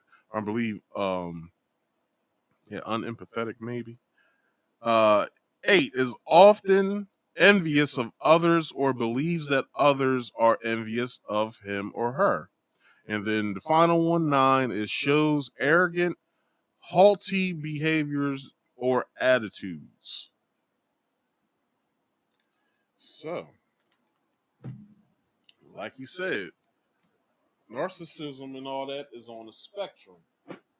So if it's on a spectrum, then, a lot of people out here that be on social media, in a way, is on a certain part of that spectrum when it comes to their narcissism. Like, they always have it to where, I'm better than this person, I'm better than that person. Look at this, what I got. Nobody else has it. Whatever. Or look at my man, nobody has my man. Or look at this chick I'm with. You know what I mean? Like, it's the only I got the baddest bitch in the world or whatever. So it's like you, like, if I say, you don't really make no money, I'm taking care of all the bills. When I come home, I kind of just want you to, not get on my nerves. Maybe cook. You probably can't. I'm probably still buying food anyway, but just not get on my nerves and, be a treat for me after work. And then it's like, well, what am I getting at? She'll hit you with, well, what am I getting that you think that you just supposed to come home and have your way with me, or woo, woo, woo, woo, woo. This is what she says to you, which makes our exchange transactional at this point. But I'm not supposed to be insecure or whatever it is that you're labeling me when you're speaking to me from the position of a whore. Oh, this a That hurts, goddammit. It stings, goddammit. You are basically a whore at that point.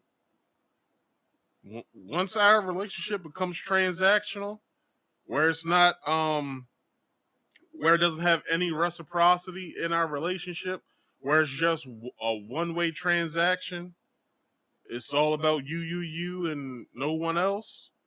Whoo! You are a whore at that point. A hua, as I like to say. Like, I can get a whore anywhere. Like, why do I want someone that I'm dating to be my whore? Like, I don't need someone to be my whore because, I can get a whore anywhere in the club or in the streets. Like, ladies, you got to look at your priorities. If this is just a bang, if this is just a one night stand, or if this is, or if this person was supposed to be a one night stand, you should have kept it that way. But no one, and I will say no one, can just fuck somebody and not have some sort of feeling from it, or come from it. Some sort of feeling come from it. Like, a lot of these, well, I ain't never fucked no bitch and I caught feelings. Okay, that's you, but I'm pretty sure every time you see her, you're like, damn, yo, I should have got with Shorty, yo. That pussy was good, dog. You know what I'm saying? Can't fuck somebody without having feelings about them. the real hotel brother. Transactional. Acting like a whore. It's transactional. It's transactional.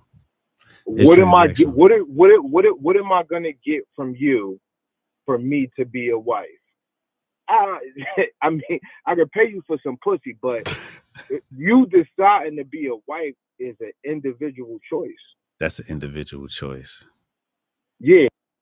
And women will pick and choose who they want to be wifey to, or a wife to. You got 10,000 up to 100,000. Using Kevin Samuel's point here, you got 10 to 100,000 in your bank account. Sir, can I get your slippers for you? Let me take your shoes off for you, baby. Go ahead and lay down. You want me to get you something to drink? I'm going to get you something to drink. Get a nigga that work a 9 to 5 that got like $500 in his bank account. Oh, you're home. Like, what? I live here. What the fuck is you talking about?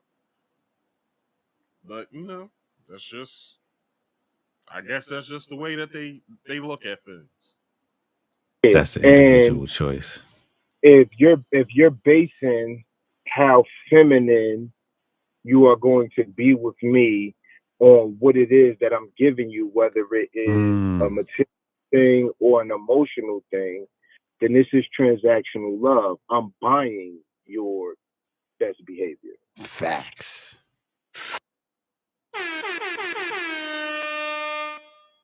Didn't that coincide with what I just said? You got $10,000 to $100,000 in the bank. Money for some women equals good behavior, depending on how much someone has. Oh, I'm gonna be on my best behavior, girl. This man makes $250,000 a year, girl. He has a nice big old house. He got 2 nice cars. Like, I be up in that shit. I be cooking. I be cleaning. I be making sure everything's straight for him, girl. But the nigga that got the apartment up the street that you fuck with, you come to his house and you fuck his house up instead of trying to do the same thing that you do for homeboy that got the $250,000 home. Fuck out of here. Facts. So why would I be secure about what I'm getting from somebody where I'm buying their best behavior from them? It's transaction. You understand? So somebody else could buy this behavior from you. You're selling your best behavior. Exactly. It's for sale. It's for sale. It's for sale. Do you feel like you gotta raise black women when you in a relationship with them? No. He says no, but he explains his no though. So I think that a lot of them have daddy issues, you know, because, you know, if she is under 50, you know, the chances of her parents actually have been being together is nil. So she hasn't actually seen what a wife is like with her husband every day. No example. That men are very different from women, and men don't care about a lot of things that women care about because we are completely different. Facts. You know, so you'll get a woman and she'll be like, you make time if you really care about me. You understand? And she'll use you not giving her your free time, every free 10 minutes from 6 a.m. to 3 p.m. when you're earning resources for the household as an excuse to peruse Instagram, feed into her DMs, and think that maybe there's something better out there. But the fucking people in your DMs at 11 a.m., he don't have nothing to do. You understand? This is a high risk choice that you're making, but you feel justified because from 6 a.m. to fucking 3 p.m. I'm not making time to talk to you. You need something to do, yo. Like, why are you on my phone arguing with me? I just had a 4-hour meeting about some dumb shit that I didn't want to hear that's frustrating the fuck out of me. Now you hit me with this bullshit. Find something to do. Like, you ain't got nothing else to do other than to call me and yell at me. Well, you was on your lunch break and you didn't call. I was in a meeting. We were still talking about this shit. When we were in the meeting, we took a break to have lunch, but it was a lunch meeting at that point. So it's like, I can't just pick up my phone and call people. That's disrespectful. to what we're doing to better the company or the department or whatever. So you're yelling at me why? Because I didn't call you. I get it. Okay. She need a hobby. She need a hobby, a mentor, something. You understand? My job is not to go out here and earn resources and have to fill that space for you. You understand? Because now I'm going against myself to buy your attention after work. I don't need that bad.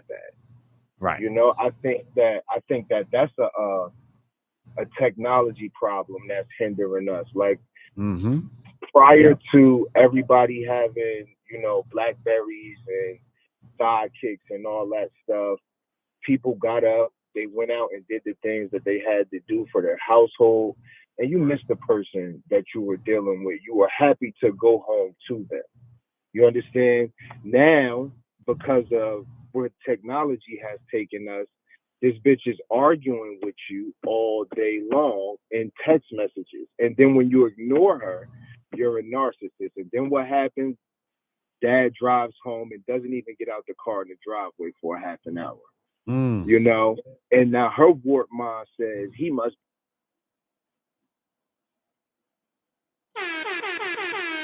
Bruh.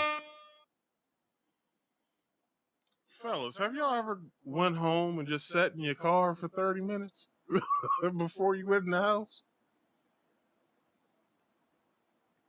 Like, have you just sat in the parking lot, smoking out the window as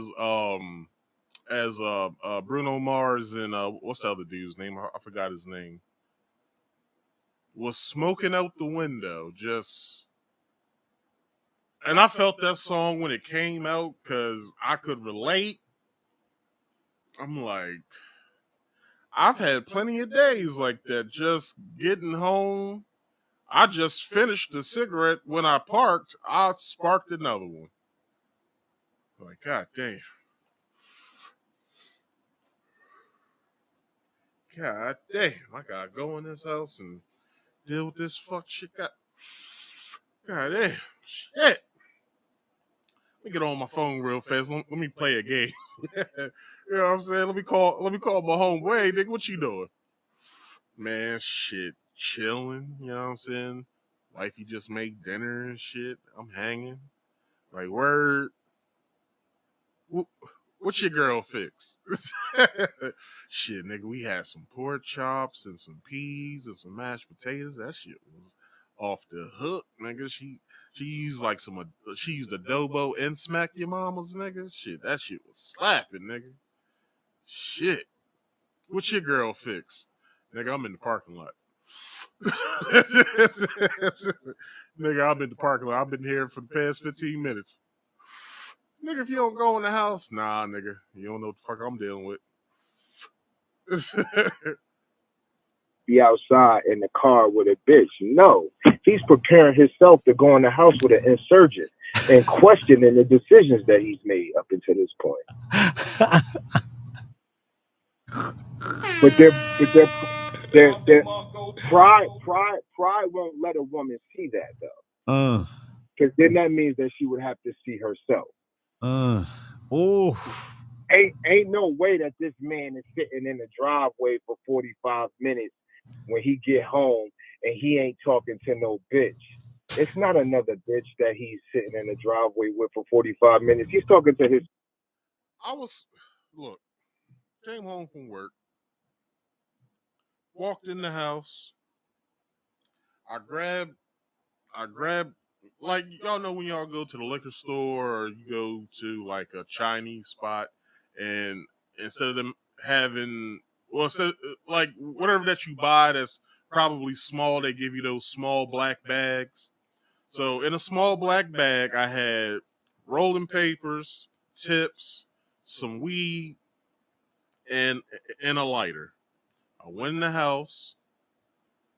I grabbed that bag and I grabbed some cardboard or whatever, just something that I can sit the weed and shit on. This is when I was going through it. I don't smoke no more, but you know that's when I was smoking. So I grabbed that shit, went back in my car, I rode an L, sparked that bitch up, smoked it. I'm not paying attention to nothing other than this weed burn. Wasn't on my phone, nothing. Just smoking.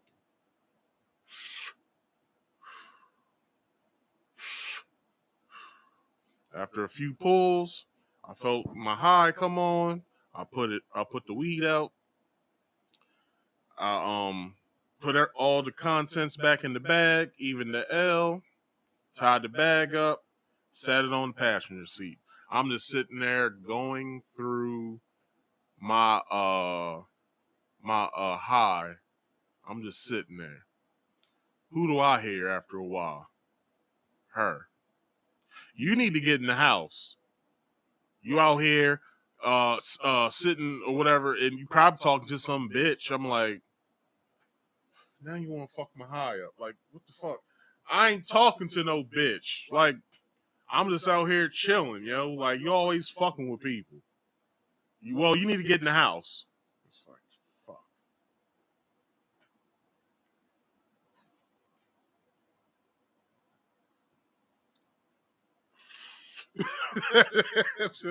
Like, it's like, I gotta deal with this again. Like, fuck. But, life goes on. Self and God about how he ended up here.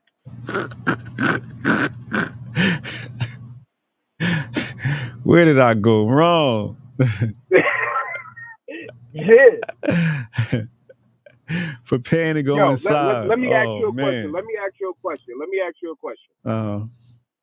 Because you asked me a question. Let me ask you a question. In your life, you've never drove home to the house that you were sharing with a woman and been in the driveway like, yo, what the fuck? Yes, I have. Hell, so at my job, like, we can throw parties. We can have alcohol at those parties. It has to be wine or beer. We can't have hard liquor there, but people do sneak it when we have these parties. Like, we can just, like, let's say it's somebody's birthday, but hey, let's stay after work. Let's sit on the patio and let's drink or whatever. Like, we can do that. So when I was working at another division in my company, I worked with all guys at this point. So we had this one old guy, white dude. He had his own farm. He had his own single engine plane or whatever. He would fly back and forth to like Memphis and shit, and get like moonshine and like cigars and stuff, like shit that you couldn't buy over the counter and stuff. So he had brought some moonshine one day. So he was like, fellas, I'm gonna put some hair on your chest today. He was like, because you guys are all sissified and whatever. And we talking shit back to him like, man, get the fuck out of here, dog. Well, I'll fucking drink you under the table or whatever, right? So he poured us all a little Dixie cup, or like one of those like short frosted plastic cups of moonshine. He said, and he told us, he said, don't shoot that. He said, sip on that because it's going to sit you on your ass. I got this from the country. I said, all right, cool. I'll sip it. I said, let me grab me a juice from the soda machine, and then, you know what I'm saying, I'll come out here and sit or whatever. So, shit started winding down. We wasn't there long. We was only there for like 15 minutes. So, I still had a half a cup of moonshine. So I said, fuck it. There's no police on my way to my house. So I'll just, sit it there until I get to the house, and I'll sip the rest of it. So I went back inside. I grabbed myself some, another juice. I came back out, grabbed my cup, drove home. Well, I'm sitting in I'm sitting in the parking lot of my apartment building. And I would sit, and then I would swig some juice. I would sit, swig some juice. And Sparked probably like 5 cigarettes while I was out there. Finally get in the house. The fuck you doing out there? I'm like, oh gosh. I said I was just hanging out, just chilling. You know what I'm saying? Who's he talking to? I wasn't talking to anybody. You can hear, look at my phone. I just threw my phone at her. I said, look, go through my phone. It's right there. You can see who I was speaking to. Oh, I better not have been talking to no bitch. I'm like, yeah, whatever. So, yeah.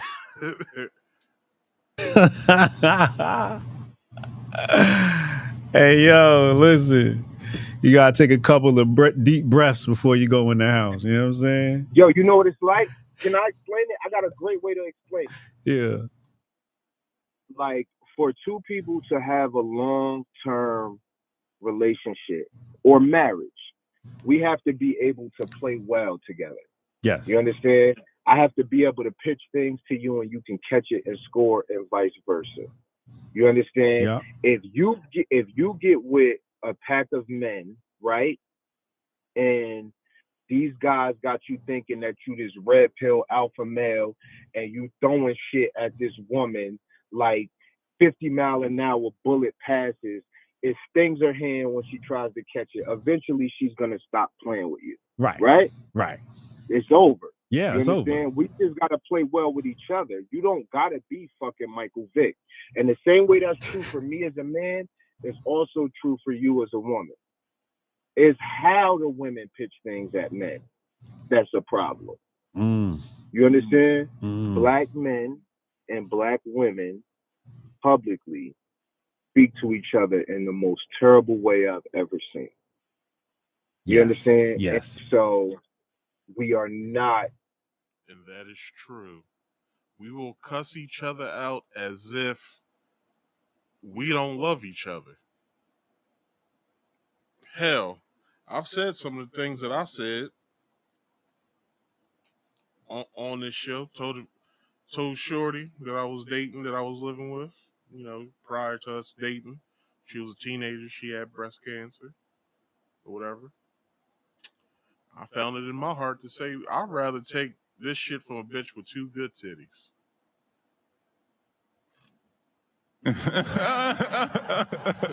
Although I meant it at the time, I did feel bad after a while because I was like, damn, I really said that shit. Like, I'd rather take this shit from a bitch with 2 good titties. Like, where the fuck did I come up with that? Like, it was some of my best work, but I'm like, fuck, I said this to her. This is the person that I said that I love, but I said this shit to her. I'm like, shit. Gelling with one another because both people are not stepping into it from a position of I want to play with you. You understand? So I'm gonna pitch this to you the way you like so that you can catch it and score, and I'm expecting the same from you. Yes. Wait a minute, I said something along the lines of that too to another female I was dating. Well, we was broken up. We was on the verge of breaking up at this point. I said Shorty had the body of a 5-pound sack of potatoes. Nigga. Where the fuck do I come up with these insults when I'm mad? Now, people say a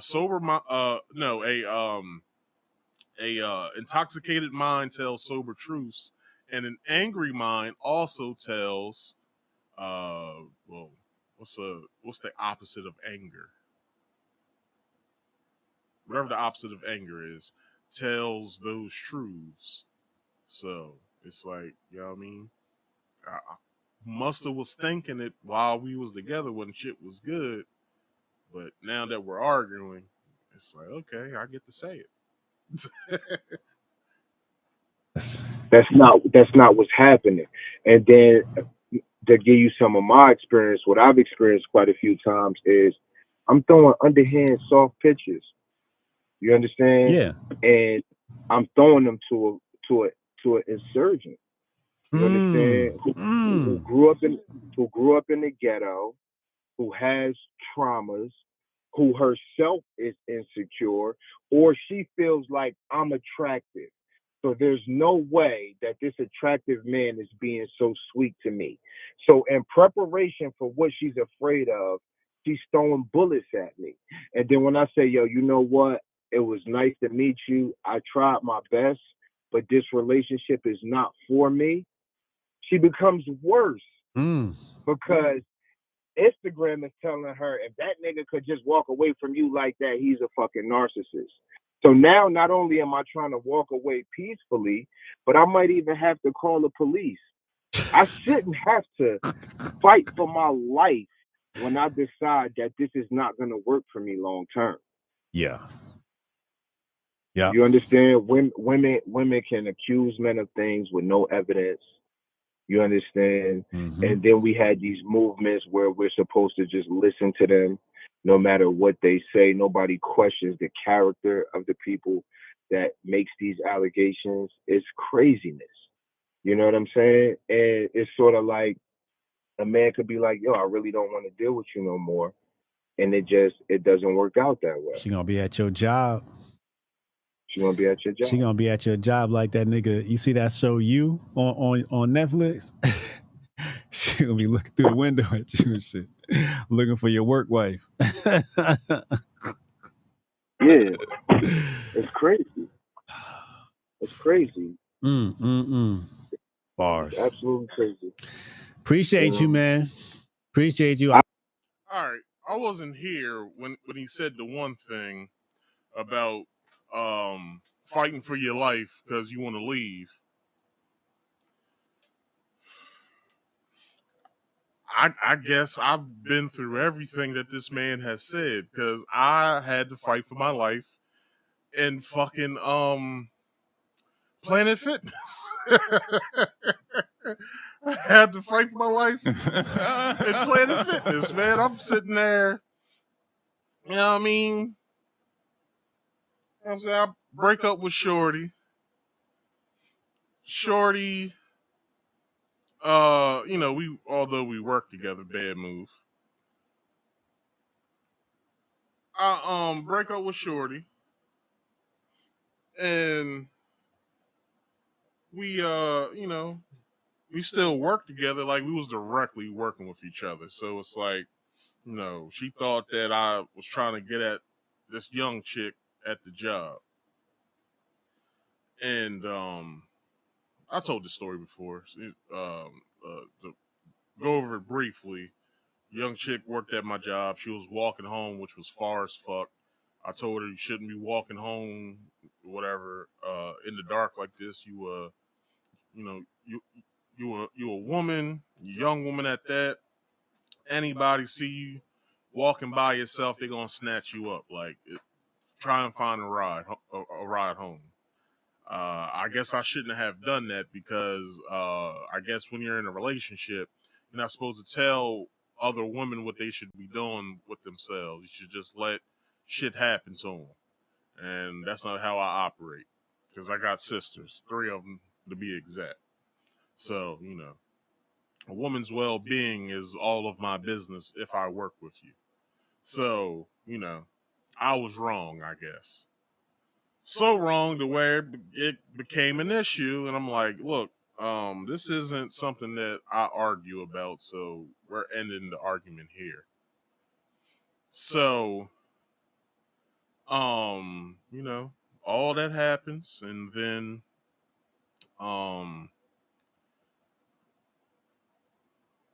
I break up with her.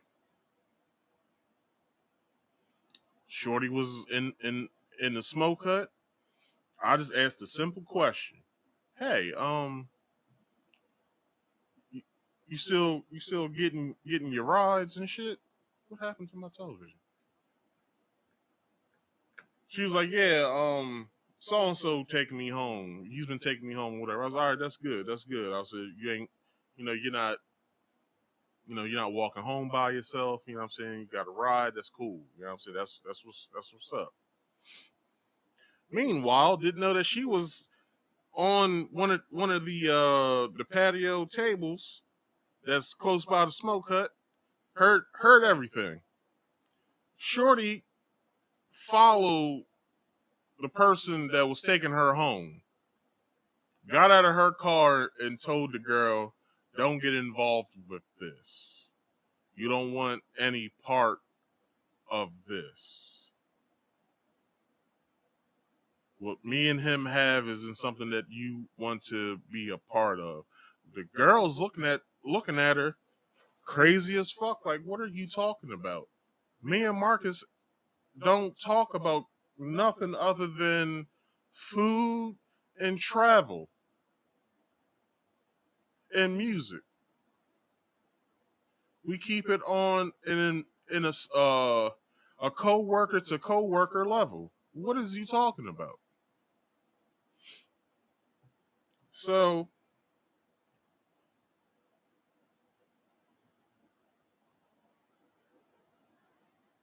she said all that. I'm at the gym getting changed, not thinking much of it. I fill my water bottle up. I take a swig, walk past the women's bathroom. There she is. I'm like, what you doing here? You know exactly why the fuck I'm here. And she throws a right. I'm like, the fuck is going on? Like, what is she doing? You know why the fuck I'm here and all this? Meanwhile, the staff is over there looking at the whole damn thing. I'm like, can y'all fucking do something? Like, why are y'all just standing there? Shit went on for 20 minutes. 20 fucking minutes. To the point of where the fucking clerk works at Planet Fitness is basically telling her, hey, you gotta leave. I'm like, where the fuck was you at 20 minutes ago? You saw her throwing all kinds of shots at me. I'm fucking running around the goddamn the whole facility trying to get away from Shorty. And now y'all want to step in because y'all wanted to see if I would strike her or not. Nah, I'm not doing that. She white. That's why I said. That's why I said 2 out of the 3 times I've dated white women, I was risking my fucking life. So, needless to say, we broke all the way the fuck up. I walked away from her like her father did. Oh, that was so fucked up.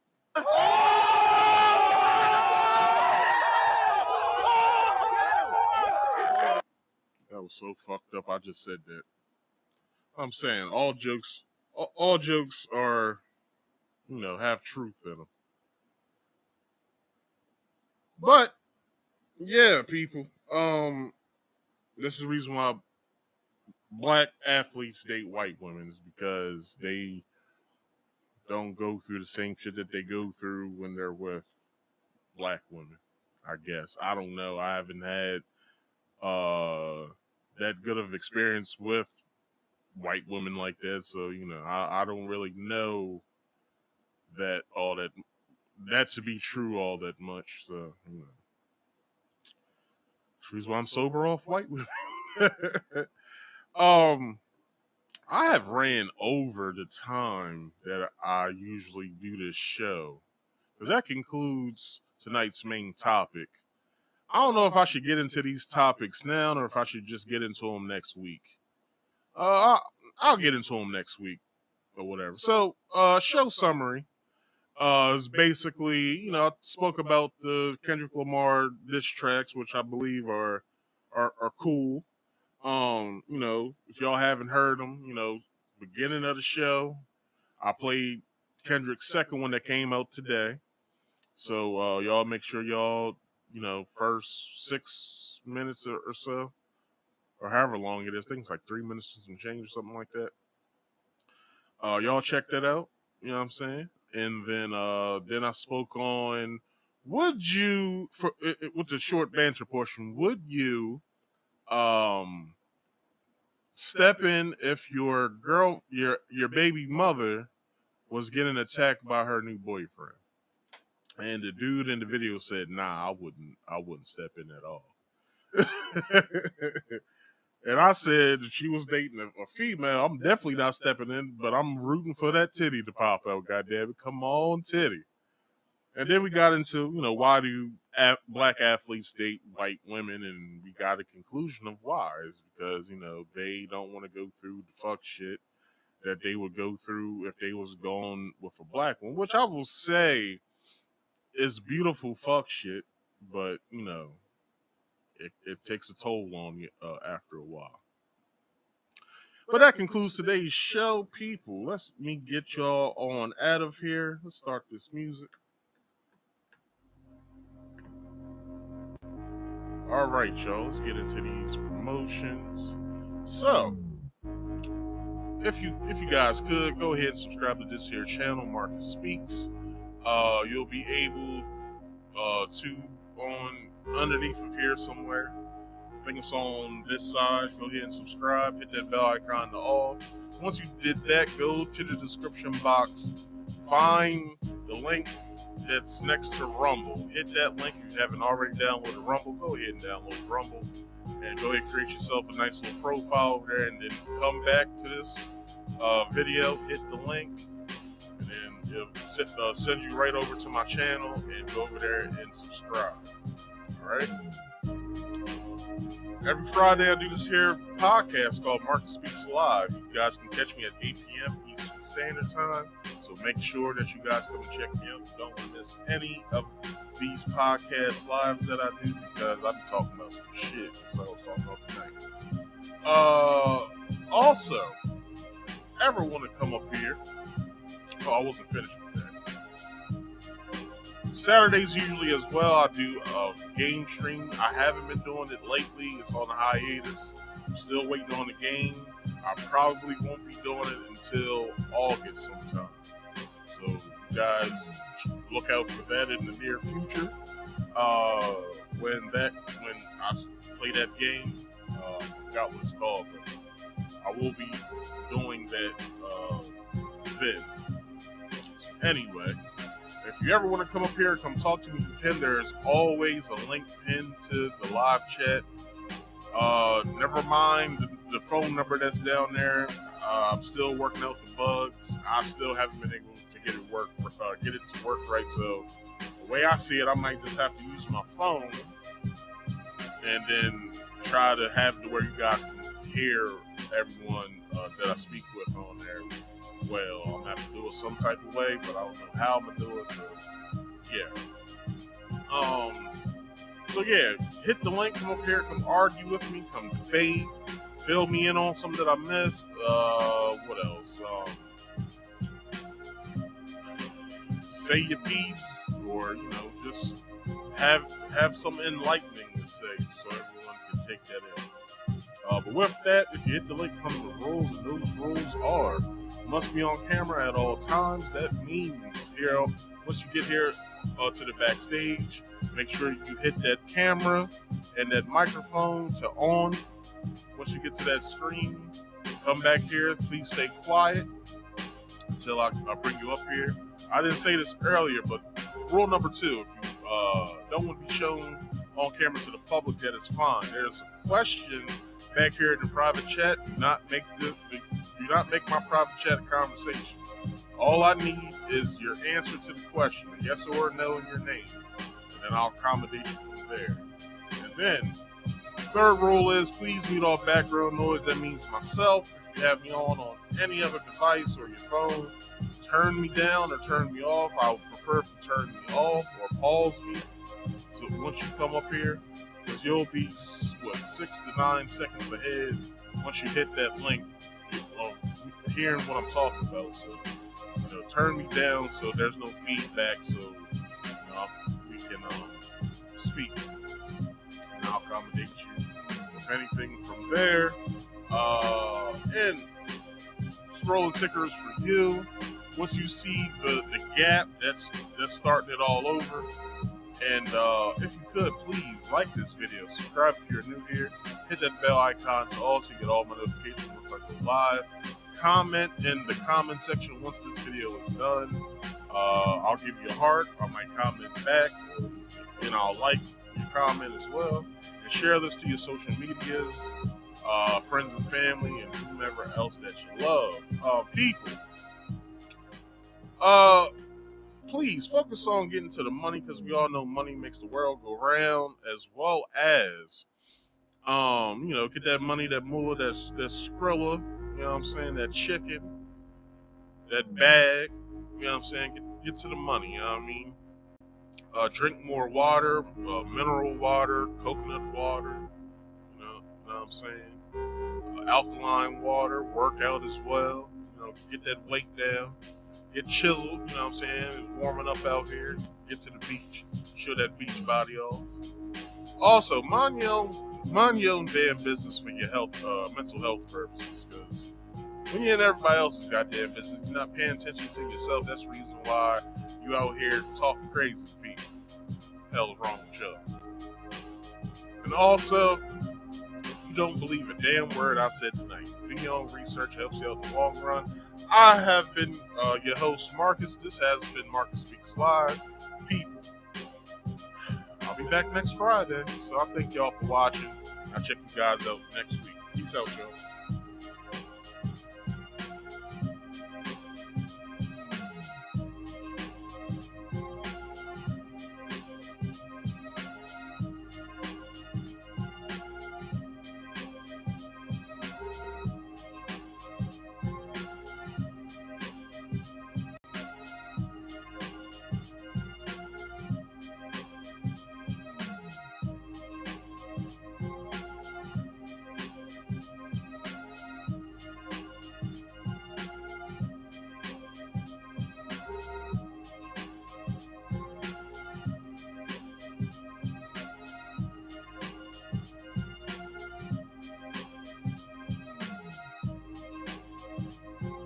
Because I had to tread lightly